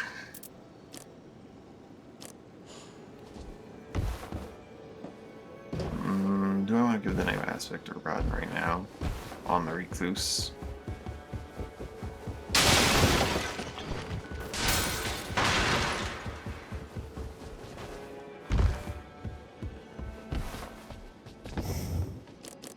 Kind of look at the Guardian a little bit more in terms of like finding the loadout that I want to use. I do really like the draw enemy textual guarding. These two are really good. Where's my action effects? On guard. Do I have a green on guard?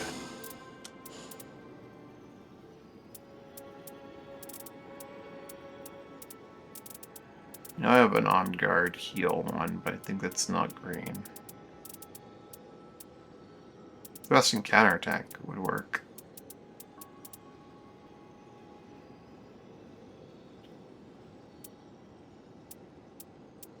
In fact, you know, that's probably... Oh wait, that's increased duration randomly for the skill.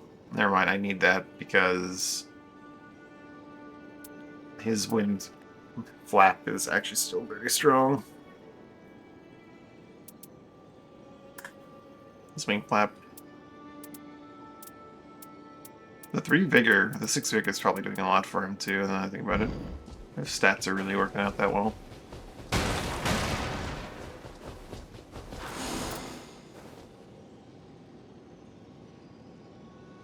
Signs shall reveal where the footprints of the primordial Night Lord laid.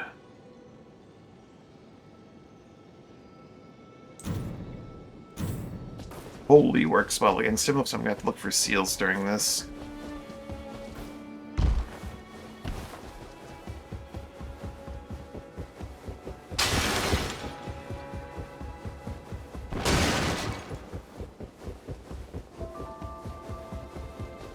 What works best with Holy for me is lightning and magic. I love the ice storm. Too much.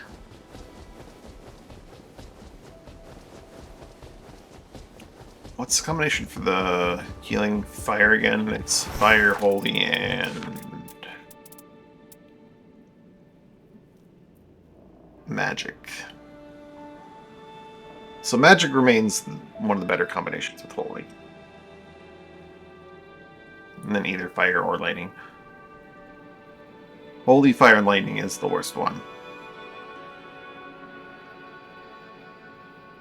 It's powerful, but it's so incredibly hard to use that it's just bad.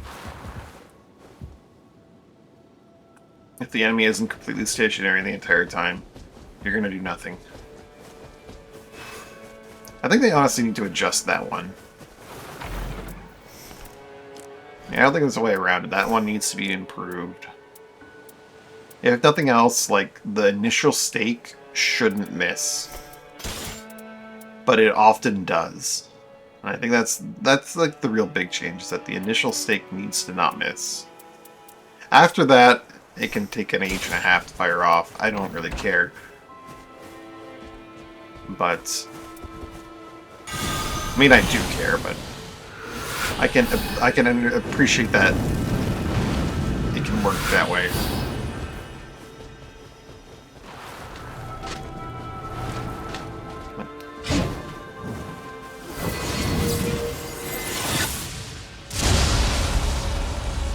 It'd work better if you were moving, buddy.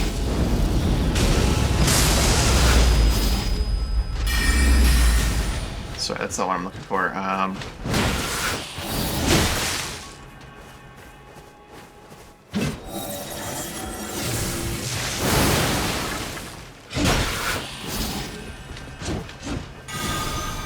Holy.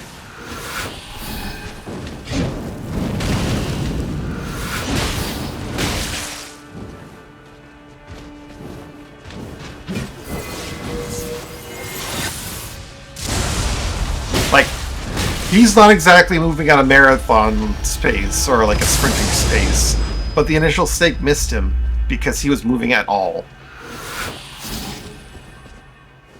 And the initial stake needs to have better, like, fire time, I think.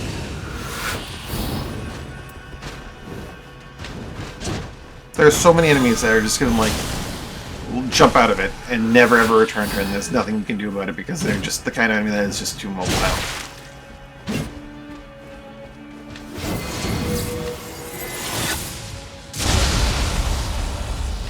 That initial stake shouldn't miss, like, ever.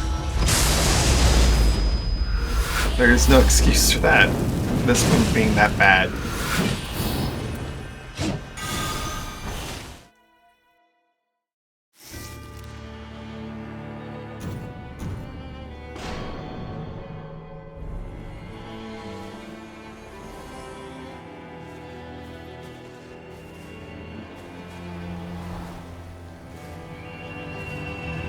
A Guardian and a Bloodborne Iron Eye. I don't think I've seen that skin before.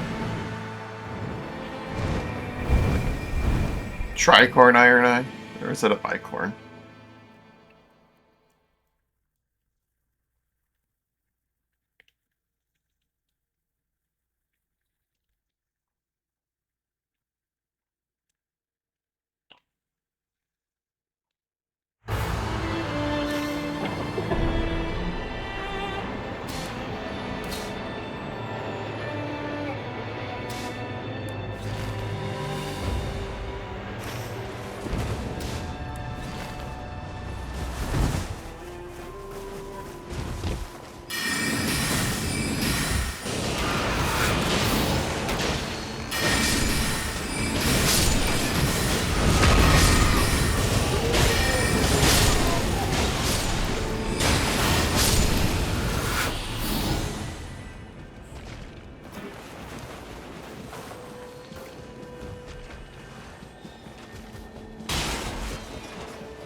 Flame of Frenzy gives me a fire spell, at least this early.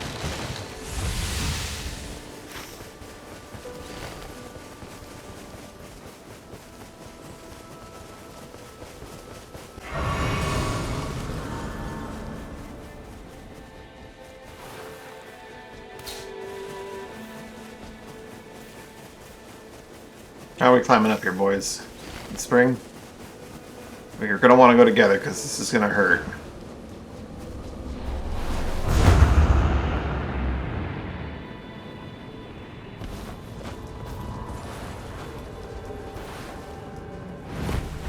If we get caught off guard, we're gonna get mauled.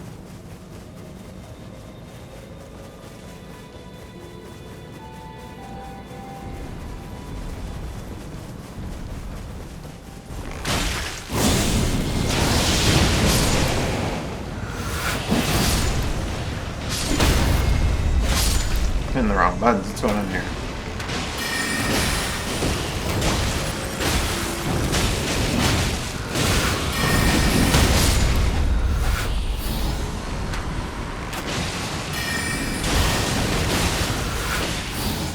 I see the invader. Fuck, he's hitting me like really hard.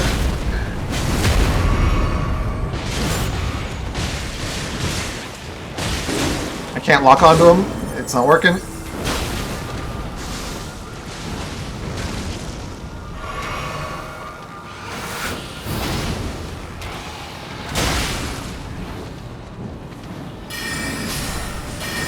Lock-on is just so fucking bad in this game, it's unworkable. I don't understand how it's this bad. Oh, I hate it. It's getting worse every time. Like, it's so unplayably bad. It had to be an archer invader, didn't it?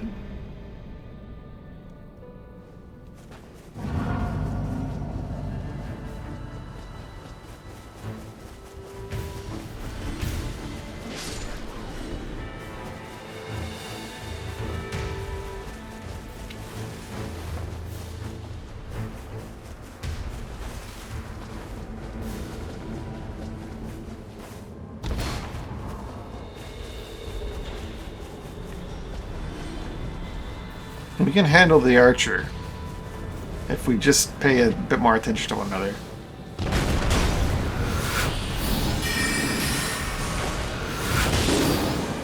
Fuck.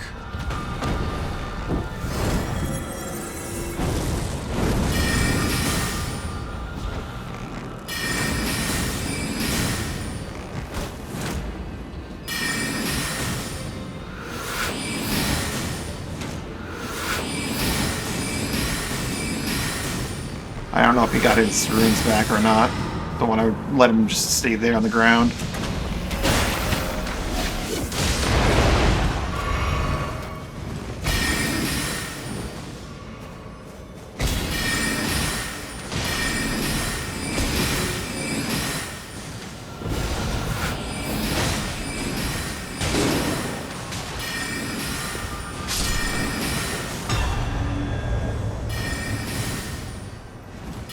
Let me lock onto him!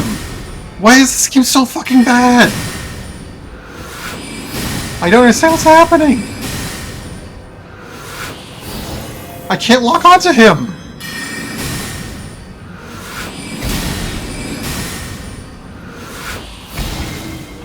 Why is this game so bad?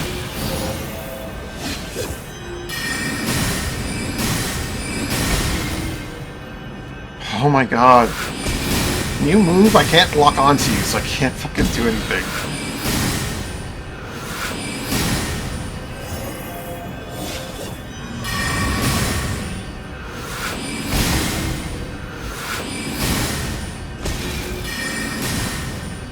Why is lock on so bad?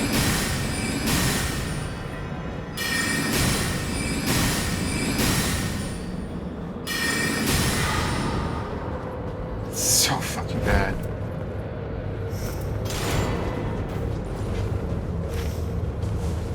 My runes. It's not much, but it's something and I need to get it.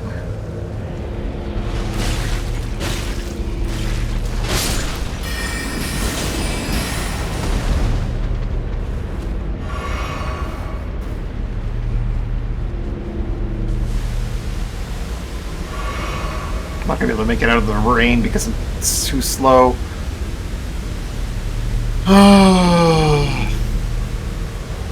My runes are still in there. Oh, fuck this game, man. I swear to God. There's so much just stupid shit to deal with in this game.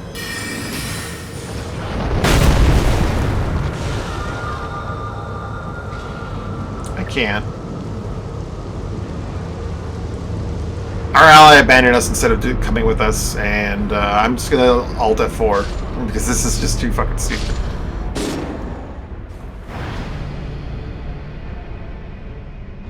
We could have so easily have killed that guy so much faster if our ally had just come back with us.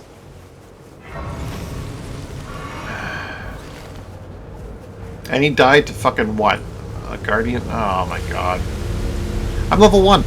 I'm just level 1 with no runes at like 7.5 minutes in because stupid shit. I wasted so much time because I couldn't hit the fucker because the lock-on didn't work properly. It fucks up so often when targeting allies now. I don't know what happened that they did. I feel like I never had this problem with the lock-on before the patch, and the patch seems to have just fucked everything.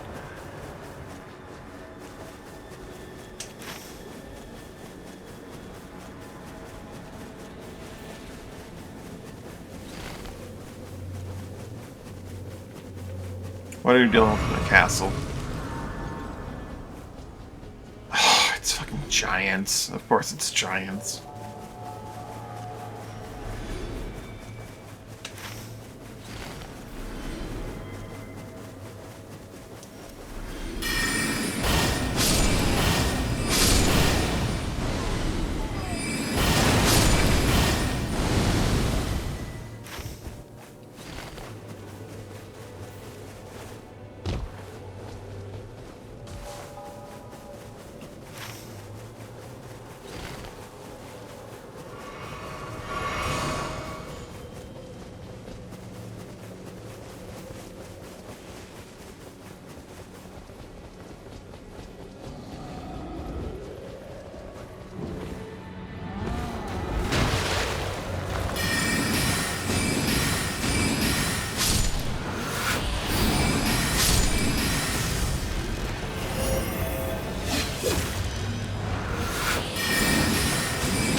You're up on the wall and fight the giant, Sydney. The lunatic.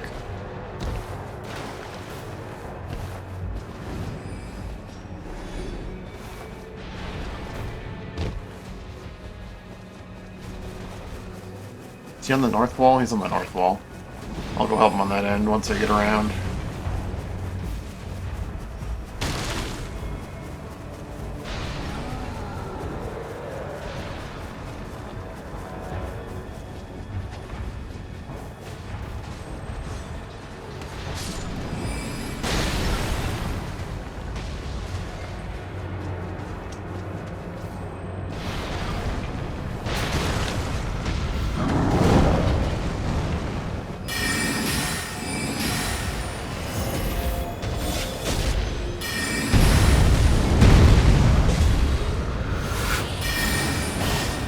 He's not actually up on the wall. I'm the lunatic.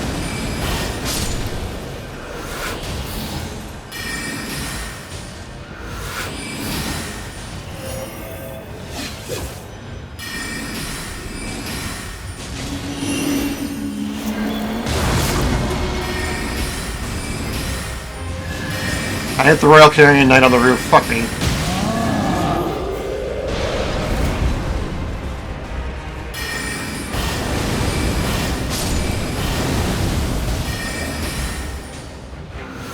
Why we can't have nice things.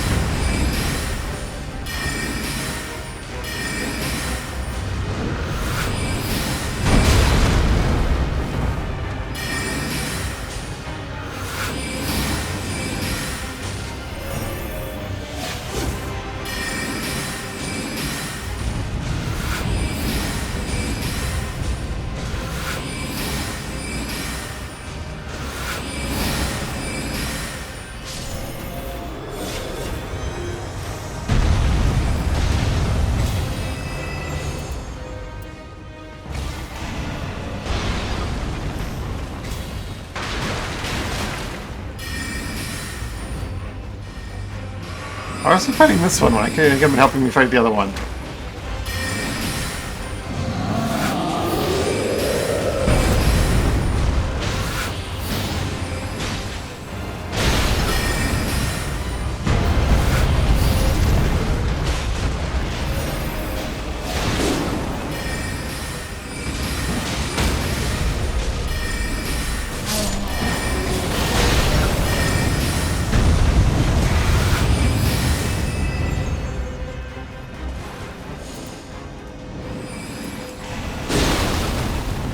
Fuck.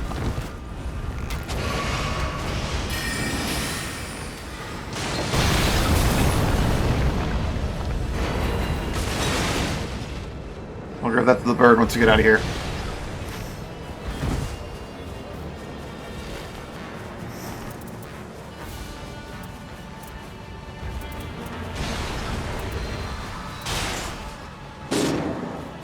Fuck.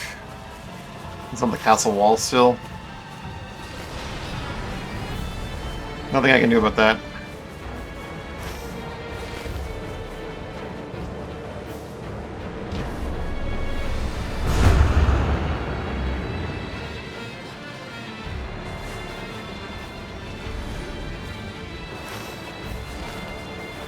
To head west, straight west. Get that grace before the wall closes and I'm going to this at level 2.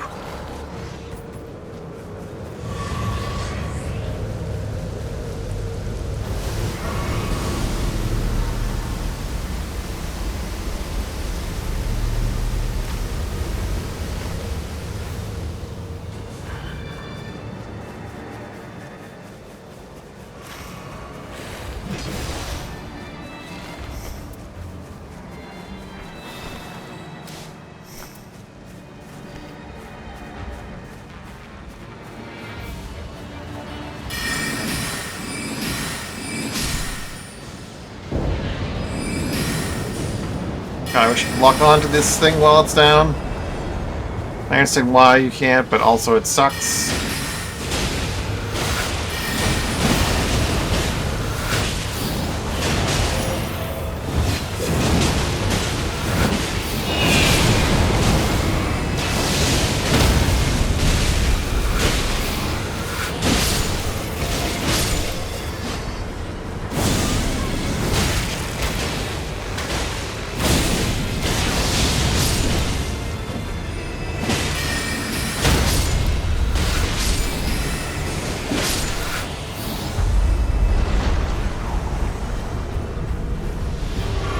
Oh, gaping's not too bad.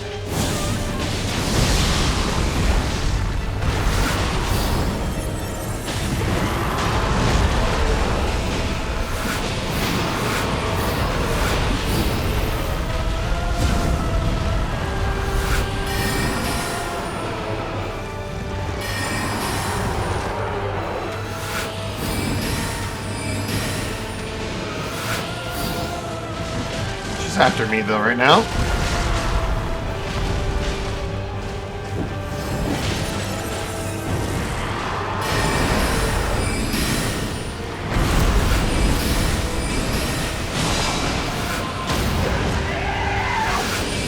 I love the stagger damage on that fireball. I'm sure Verse is doing a lot down there himself, but...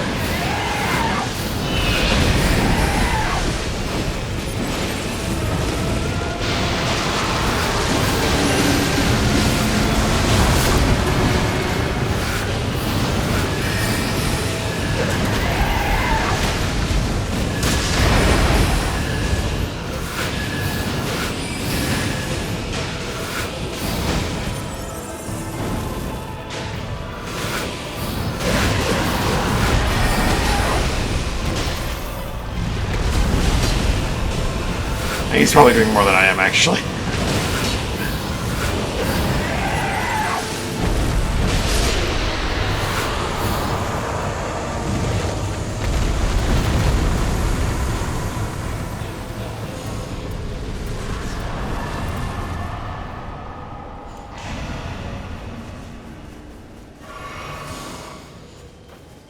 Well, first day went terribly, but I guess we can go there.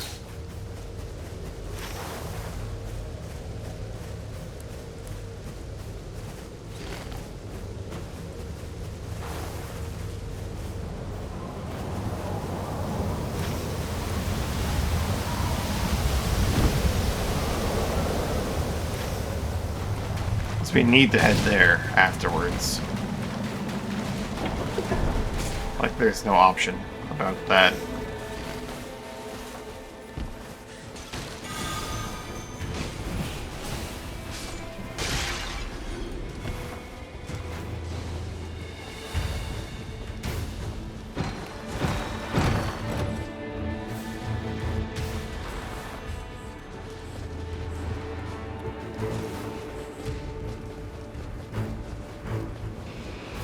Where's the Albinorans?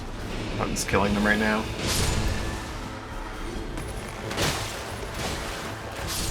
There's our shirtless boy.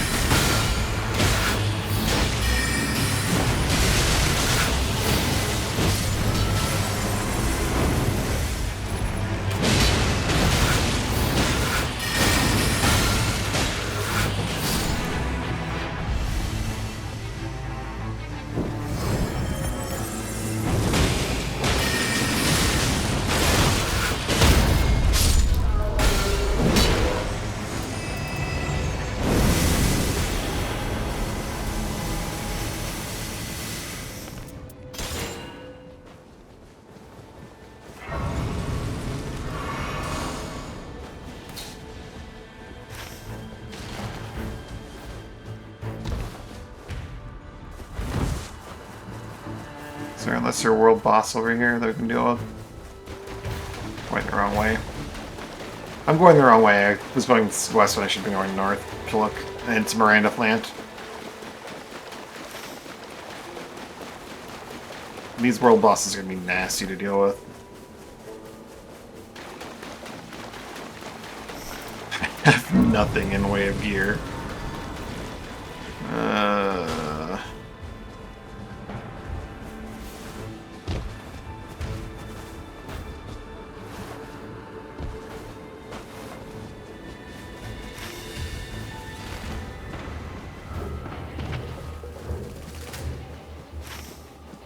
Now it's taking a really roundabout path I'm not familiar with, but I mean, if it works.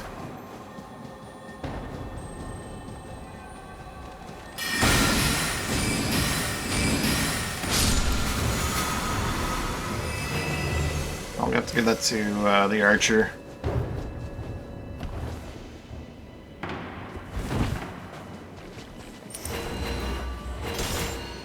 Oh shit.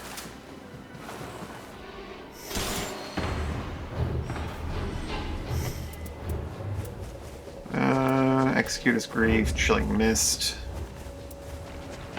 fire damage negation. No matter, those are worth it.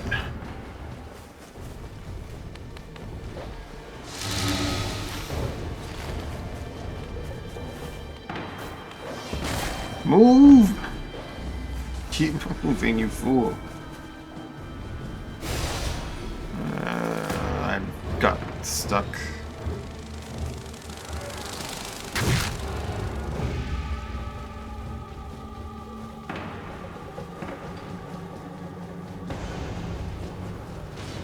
Apparently picked up a bewitching branch.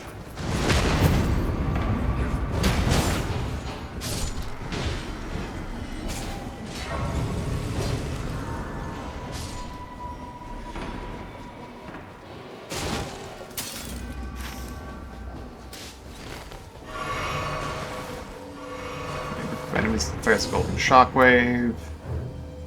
Finally a staff that's worth a damn.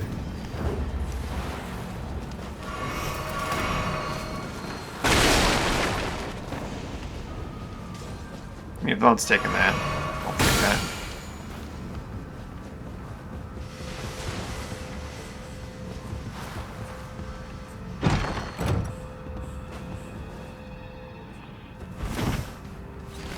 I went the very wrong way.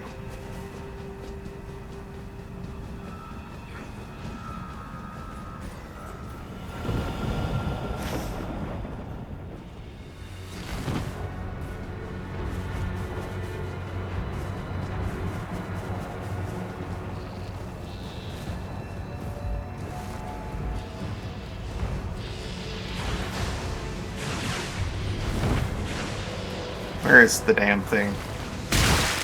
I know it's here. I just don't see it. It's usually up in the tree. I'm just not seeing it. It's glowing. There it is. Not a moment too soon.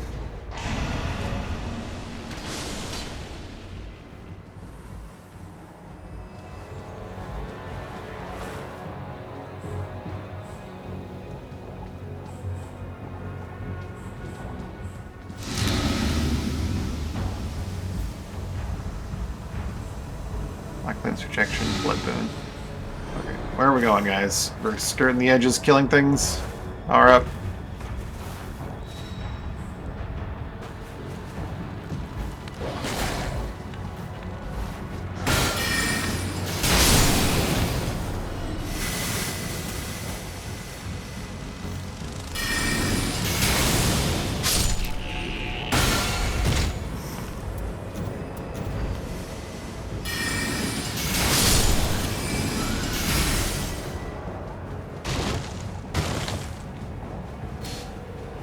Wait, does that have a duelist? It has a duelist moonblade. Wonderful. You want to do the castle? I'm gonna go in there too, I guess. I think it's too late to get enough to get what we need out of the castle. There's two. Yeah, it's fine. I'll come to the basement.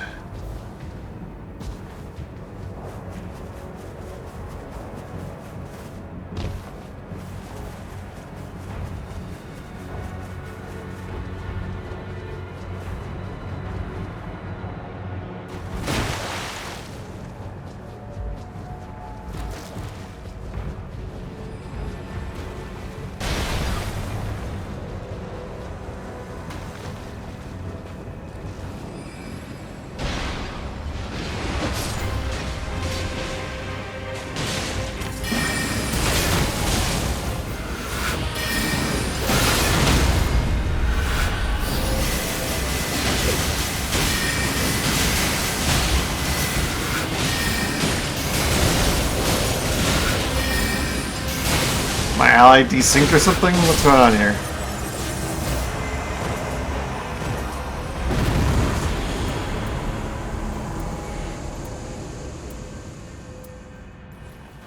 Shit, these are both garbage.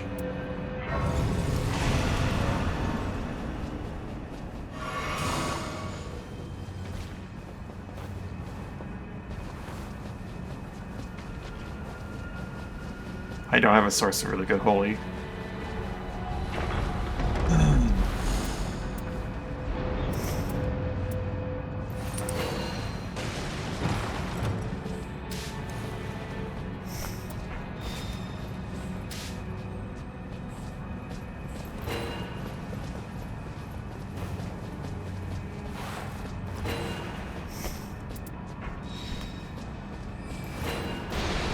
My ally just stopped for some reason. I don't know what's going on there. I don't know what happened to Verse.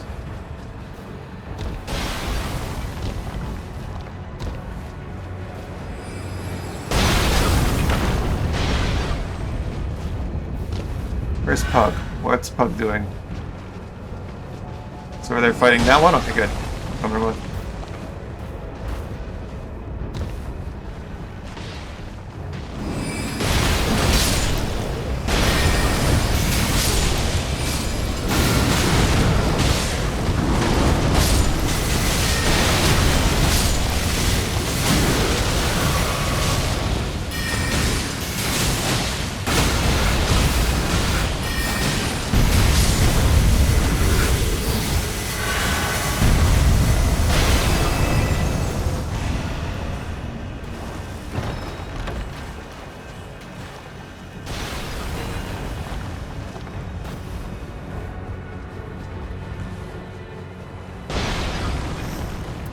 That's just going to be replaced in due time.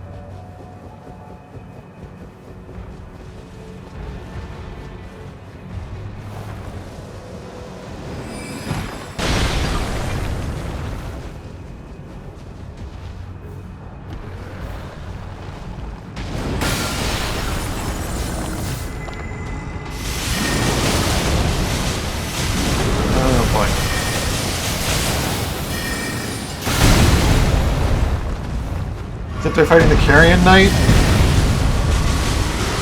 That's not good. I'm not up there with them, that is. Fuck me, I can't believe I died to this shit. I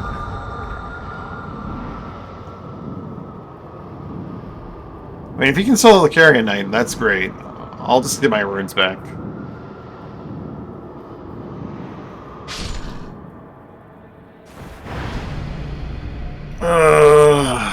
This has not been a good game.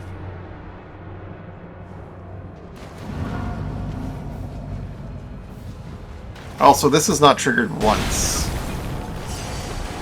We defeated a couple groups of enemies and it is not triggered once. Oh, I got my runes back because he killed the guy that was holding them. Wonderful.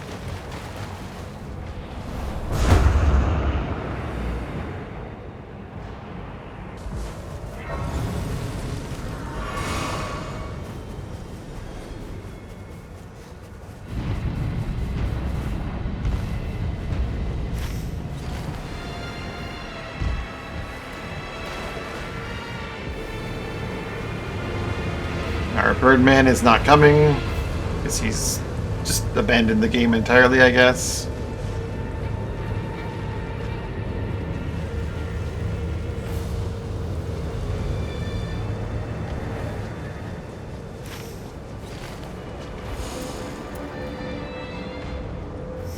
Wrath of Gold.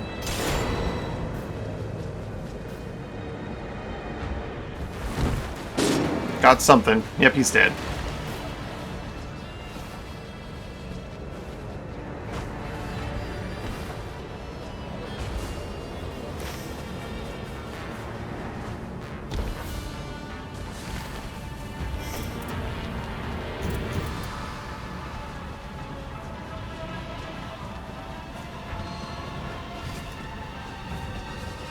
Wrath of Gold is not great, but that's... because I have to get close and use it, but that's still something.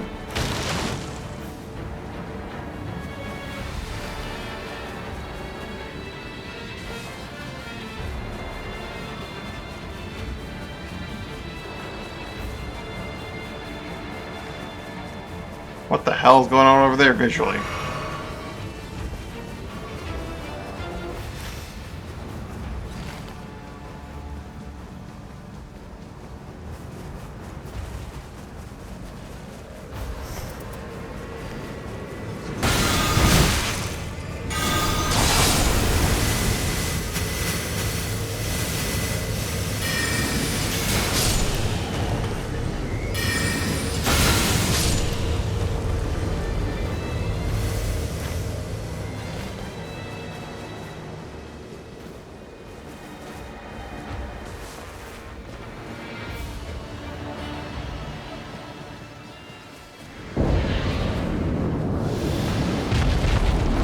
Oh boy.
I remember this.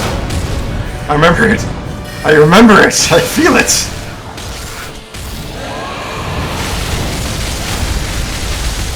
Remember that moment.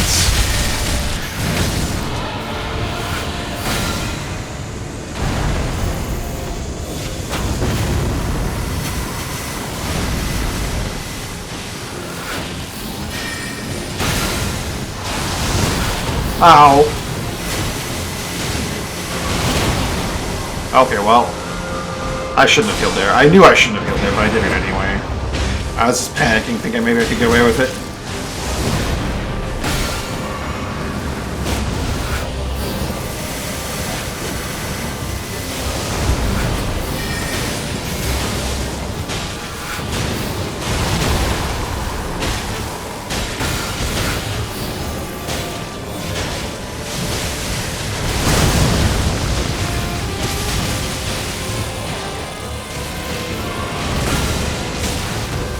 Jeez.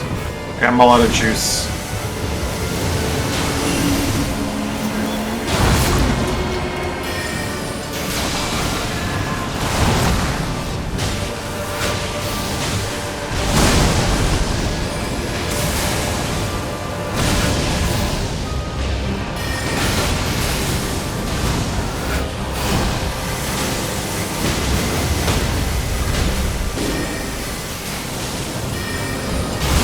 Fuck.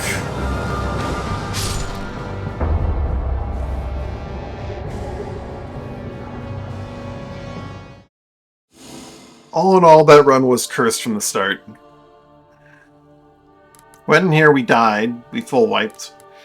And then one of the teammates ran off and did his own thing instead of coming back and trying to help, which slowed everything down.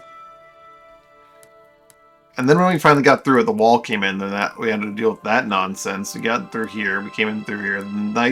Day 2 went a little bit better. We got through here. There's a lot of me wandering around doing nothing because I was confused with what the team's goals were because we weren't really communicating them. We didn't really have any. Yeah. Terrible, terrible, terrible run.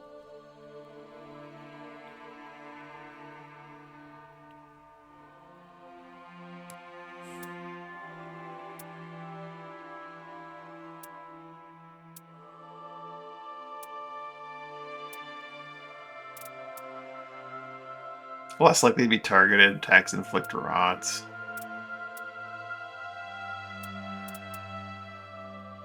Improve sorceries, continuous HP recovery, improve attack bar at full HP, improve damage negation at low HP.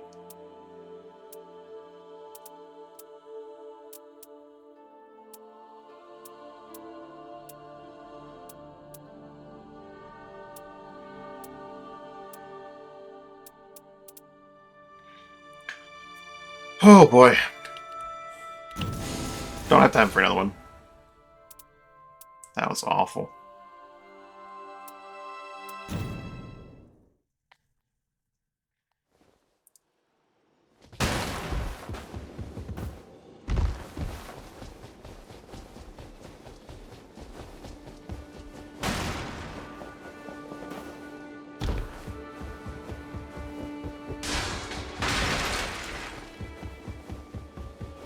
Yeah, I stand by that the Guardian had stuck with us in the beginning after we had wiped. We could have dealt with that Archer much more easily, much more quickly. If the lock-on hadn't fucked me with the frickin' Archer when he was down, I could have gotten him up faster too.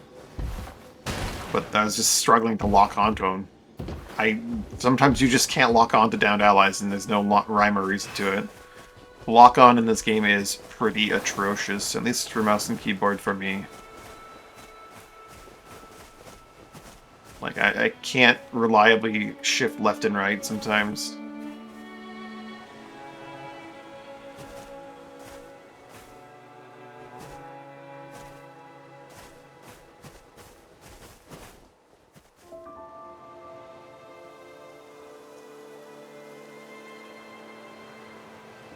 I would say to be like pretty resistant to just randomly swapping. It's pretty good at not randomly swapping because of the options, but it's hard to swap to what I want to swap when I go to swap. It's not even because of like the resisting on the swapping. You can see like it does in steps because I have to do pretty decent motions to get it to swap, but like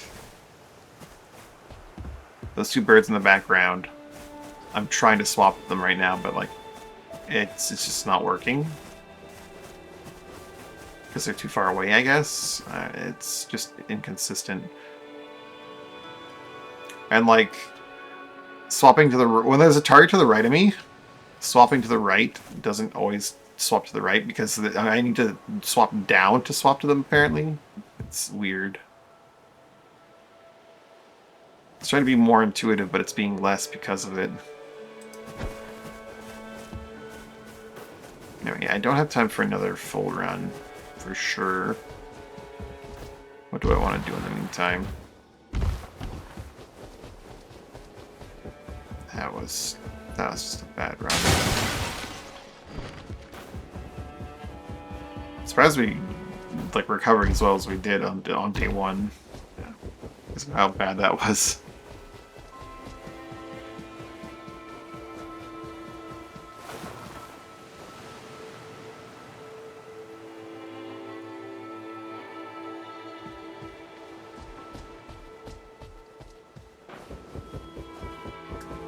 Anyway, I guess since I don't have time for another full one, and there's not much I want to do right now in this moment.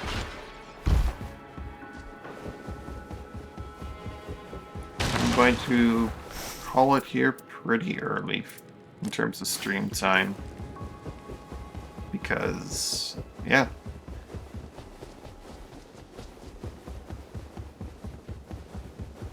People have said, like, oh, there's only 4 hours of content in this game because each match is 30 minutes, and because it's 15 minutes per night.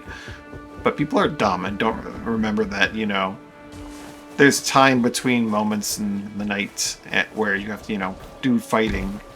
Bosses don't die in literally 0 seconds. You don't go from, like, post-fight to the spirit shelter in 0 seconds. And yeah, it's still, it doesn't extend it that much. It's like 5 hours if you do everything successfully the first time, every time. But yeah, the amount of time in a match is not half an hour. It's 40, 45 minutes, maybe an hour if like fights drag out for quite a while. Let's look at my match records. They don't contain... There's so much more information I'd like to see from this game. And sorting, like, the UI needs some more. I get that, like, Souls games have a lot of shit that they just don't tell you, and that's, like, their thing, but come on. This will tell me the date and time I did this run, but it's not going to tell me how long the run was.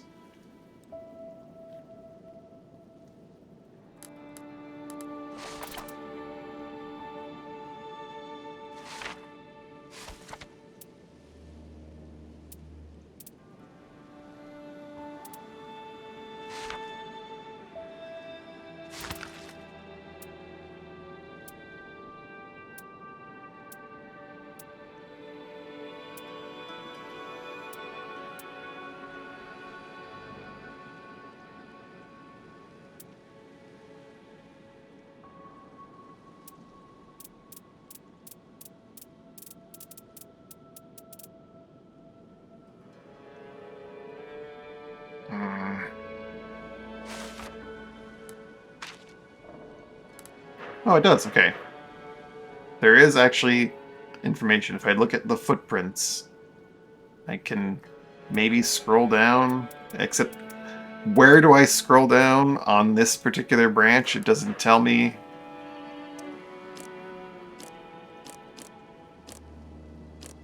There we go.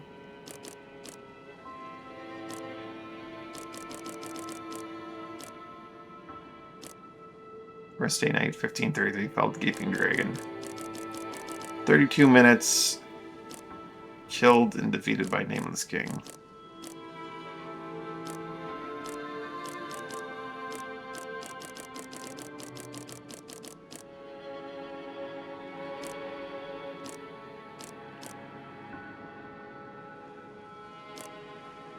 Another condemned has invaded.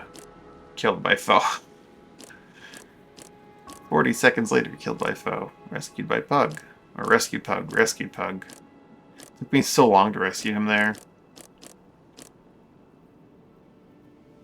Killed by foe. That's a lie. I was killed by the rain. Or was I killed by a foe? I can't remember. No, I was killed by the archer. That's right. I was killed by the archer.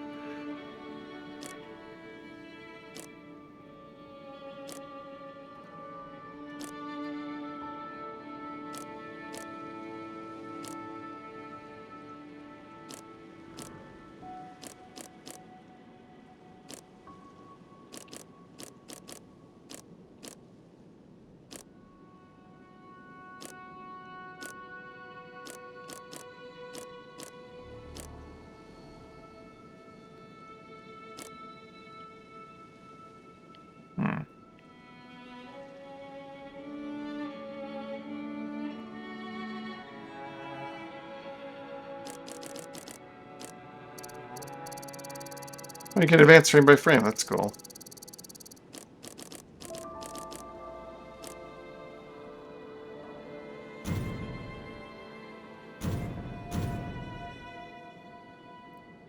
This is really cool. I never actually looked at this before. Woo! We can see the team kind of like orient ourselves. We're like, okay, well, no, we go this way. Okay, okay. Well, you're on here. You got invaded. Everyone died. Back to start.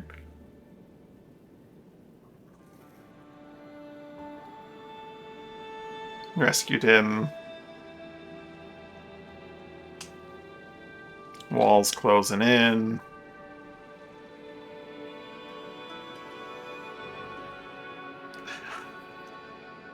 Archered. Runes are there. The runes are gone forever.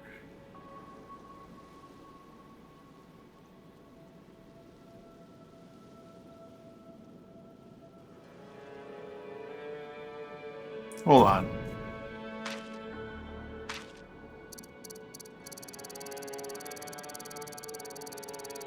Okay, so we arrive at the castle together.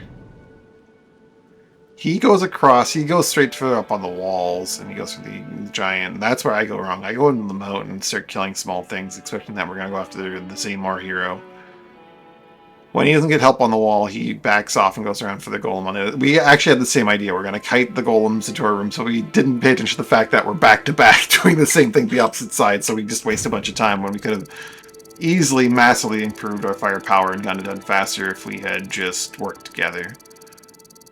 When exactly does the wall start closing in here? Right there. Can't really tell, but that's... I'm guessing it's like 7.5 minutes.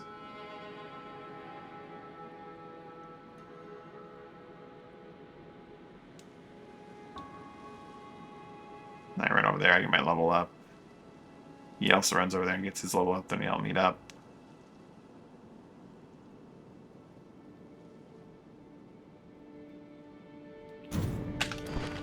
Let's look at a better run. Where we say, beat the dragon. Oops. New footprints. Fly in. We go into the tunnel.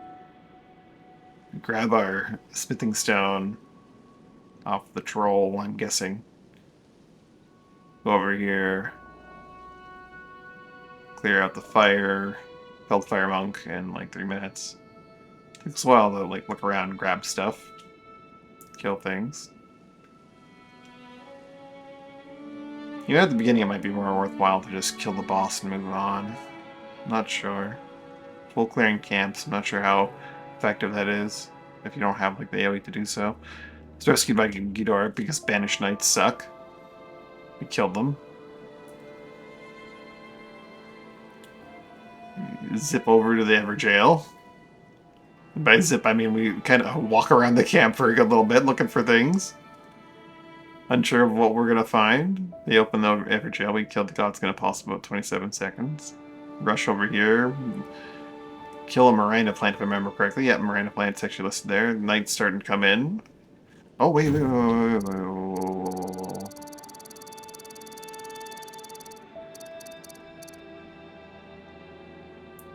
So, the second one just comes in at like 10 minutes.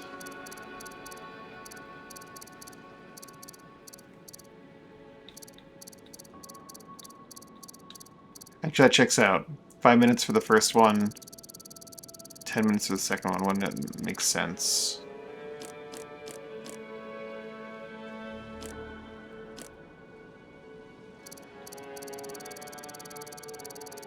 Starts closing in around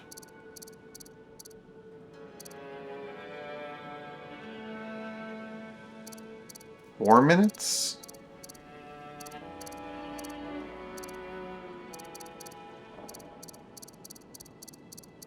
It starts closing in probably around like 3.5.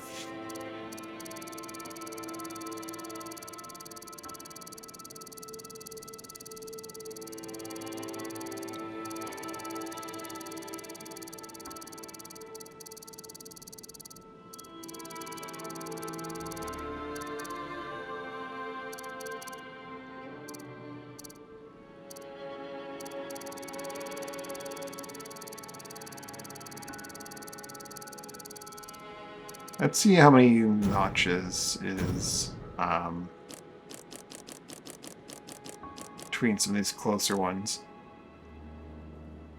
That's what, 22 seconds?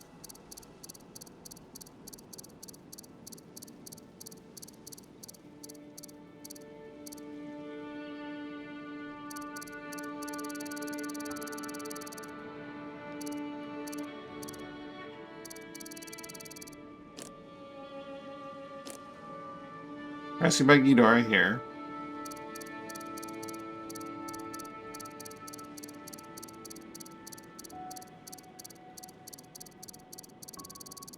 That's a full minute. What am I doing?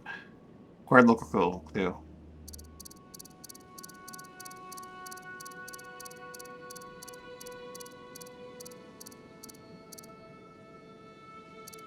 But 20, so each notch is about like a second, give or take. I'm sure someone on the internet could just tell me exactly the time. I'm trying to figure this out on my own.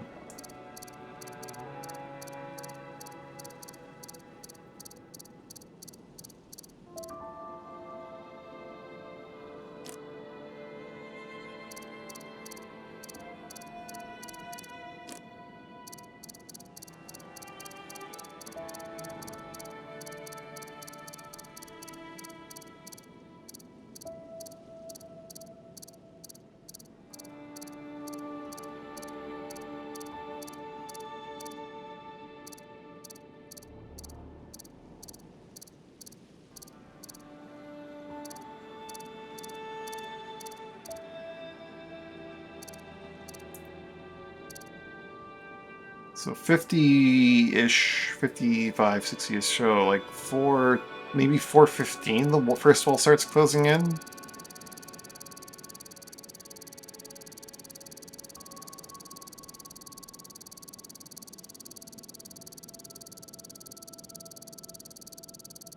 And it closes it entirely around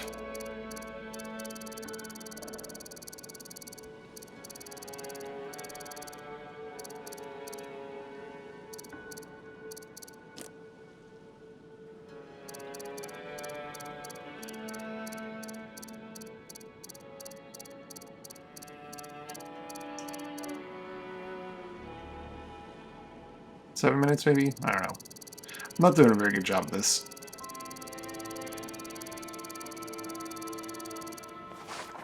Oops. Very not doing a good job of this.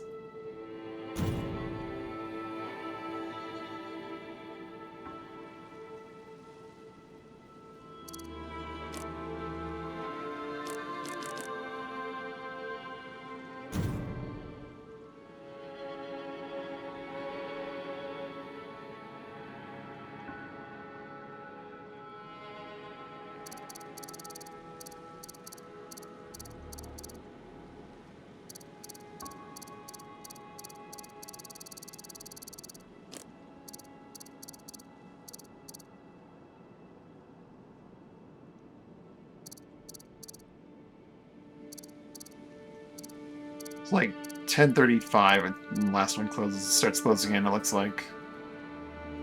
Maybe.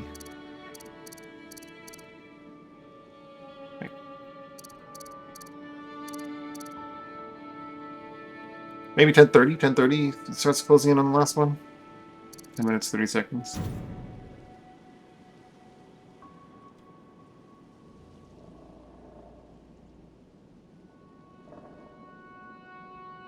Just gathering some runes in the last few minutes before the thing closes in entirely.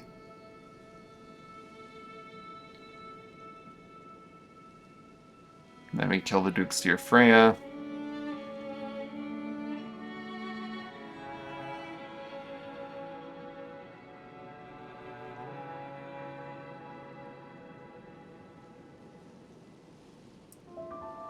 Start running before the night's over to the next zone. Rescued by him again because I got killed by pests. Got the Lord Captain, grabbed the clue, went to grab the thing. I only saw that that was a Neo article. We looked around at the various bosses to realize most of them suck. Maybe there's some easier ones in the east. Let's go kill some of the ones in the east. Surely they'll be easier. They were not easier. But we decided, you know, we had to kill some of these world bosses, so we killed the Tree Sentinel. He was easier than some of the other options. Then we killed the Erd Tree Avatar later after that. Bit easier. We went all the way down here. Killed the Draconic, but it took us all the time in the night right there, I think. It was not clean. Neo 3? Neo... No. No way. That's awesome. After we killed the Draconic, we wandered around a bit. Sprinted over to get our level up their thing. And here, and then we killed... Nameless? Is this Nameless again? Spoilers will be coming shortly. No, it was Dancer. It was Dancer. We got a charge to our flask, and then we got zipped over to the boss arena where we hung out for a few minutes.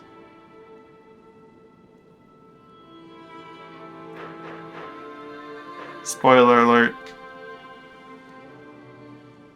Does it show anything in like the zone? Does it show us wandering around the zone, or is it just like, oh, nope, you won? You did eventually win. Cool if it had like a little bit of the boss arena there. Nope, we felled him. We won.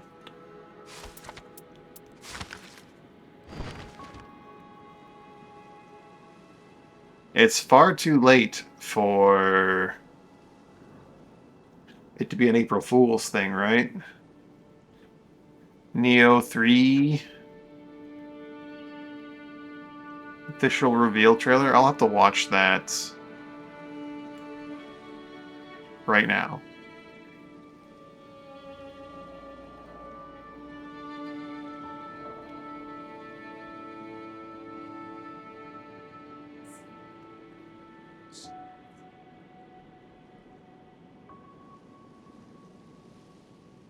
You might be able to hear it on the microphone.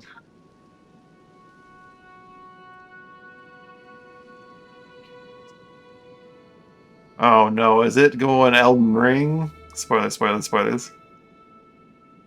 Look at this trailer. It's just a trailer. It can't be that spoilery, right?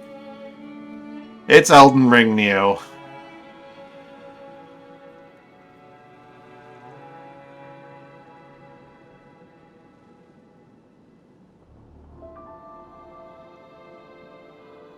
Of course it's Elden Ring, Neo. It looks like they're going heavier into Deflex, though. Possibly Wolong style. Which era is this?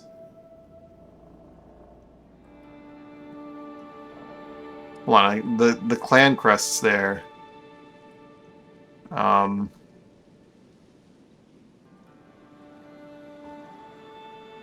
Looks like they're really incorporating Rise of the Ronin and like all their other stuff into making a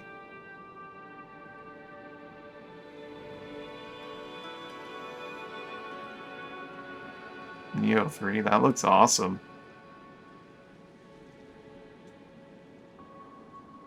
Takeda! Oh shit, we're gonna be fighting Takeda?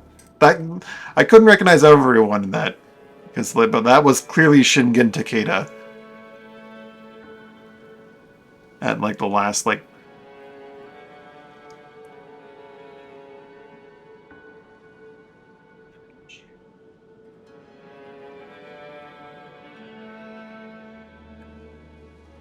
There's no way that's not Shingen Takeda.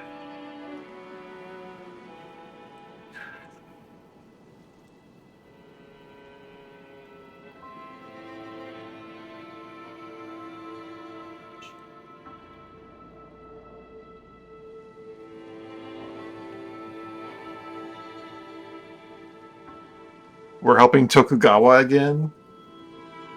Spoilers. Sorry. Oh my god. But it's. Ugh.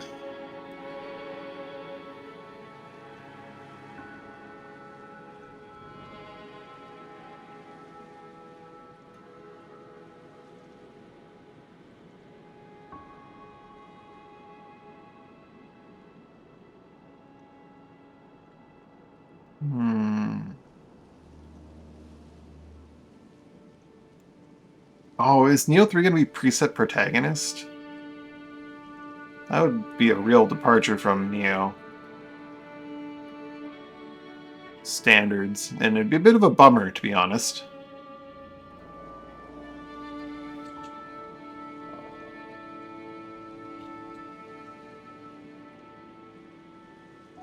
Departure from Neo 2, you're right, not Neo 1. Neo 1 was William. So we're gonna be playing as spoilers again, but you're gonna be playing as Ieyasu and Hanzo, it looks like.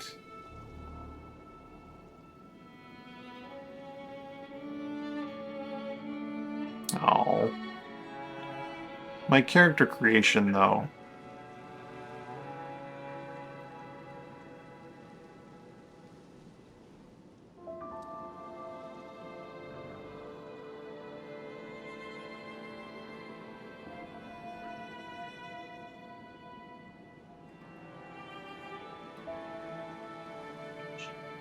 I mean, I like Neo 1 well enough. I've just gotten too used to their standard Neo 2, Wo Long, Rise of the Ronin. You make your own character and you go have fun.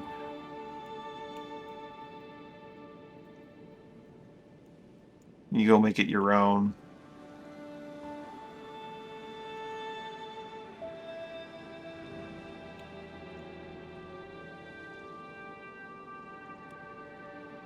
I will be looking forward to Neo 3. I'm sad that it's not going to have character creation. But being the big main guy, I guess, is probably more fun for a lot of people than being Shadow's side buddy. I'm interested to see how they're going to incorporate like the traditional Neo living weapon yokai shift stuff. Yes, they said arts proficient. Each mode's going to be different, but yeah. Open world. Yeah. I'm looking forward to it. That said, I have wasted all my time here. Let's go get some food and probably be back in the evening for more of this, but maybe not. I don't know. If it isn't, then it's gonna be for me for today. Thanks for watching, hanging out. Hope you had a good time. Hope you have a good day, evening, or night, whichever it is for you. Bye for now.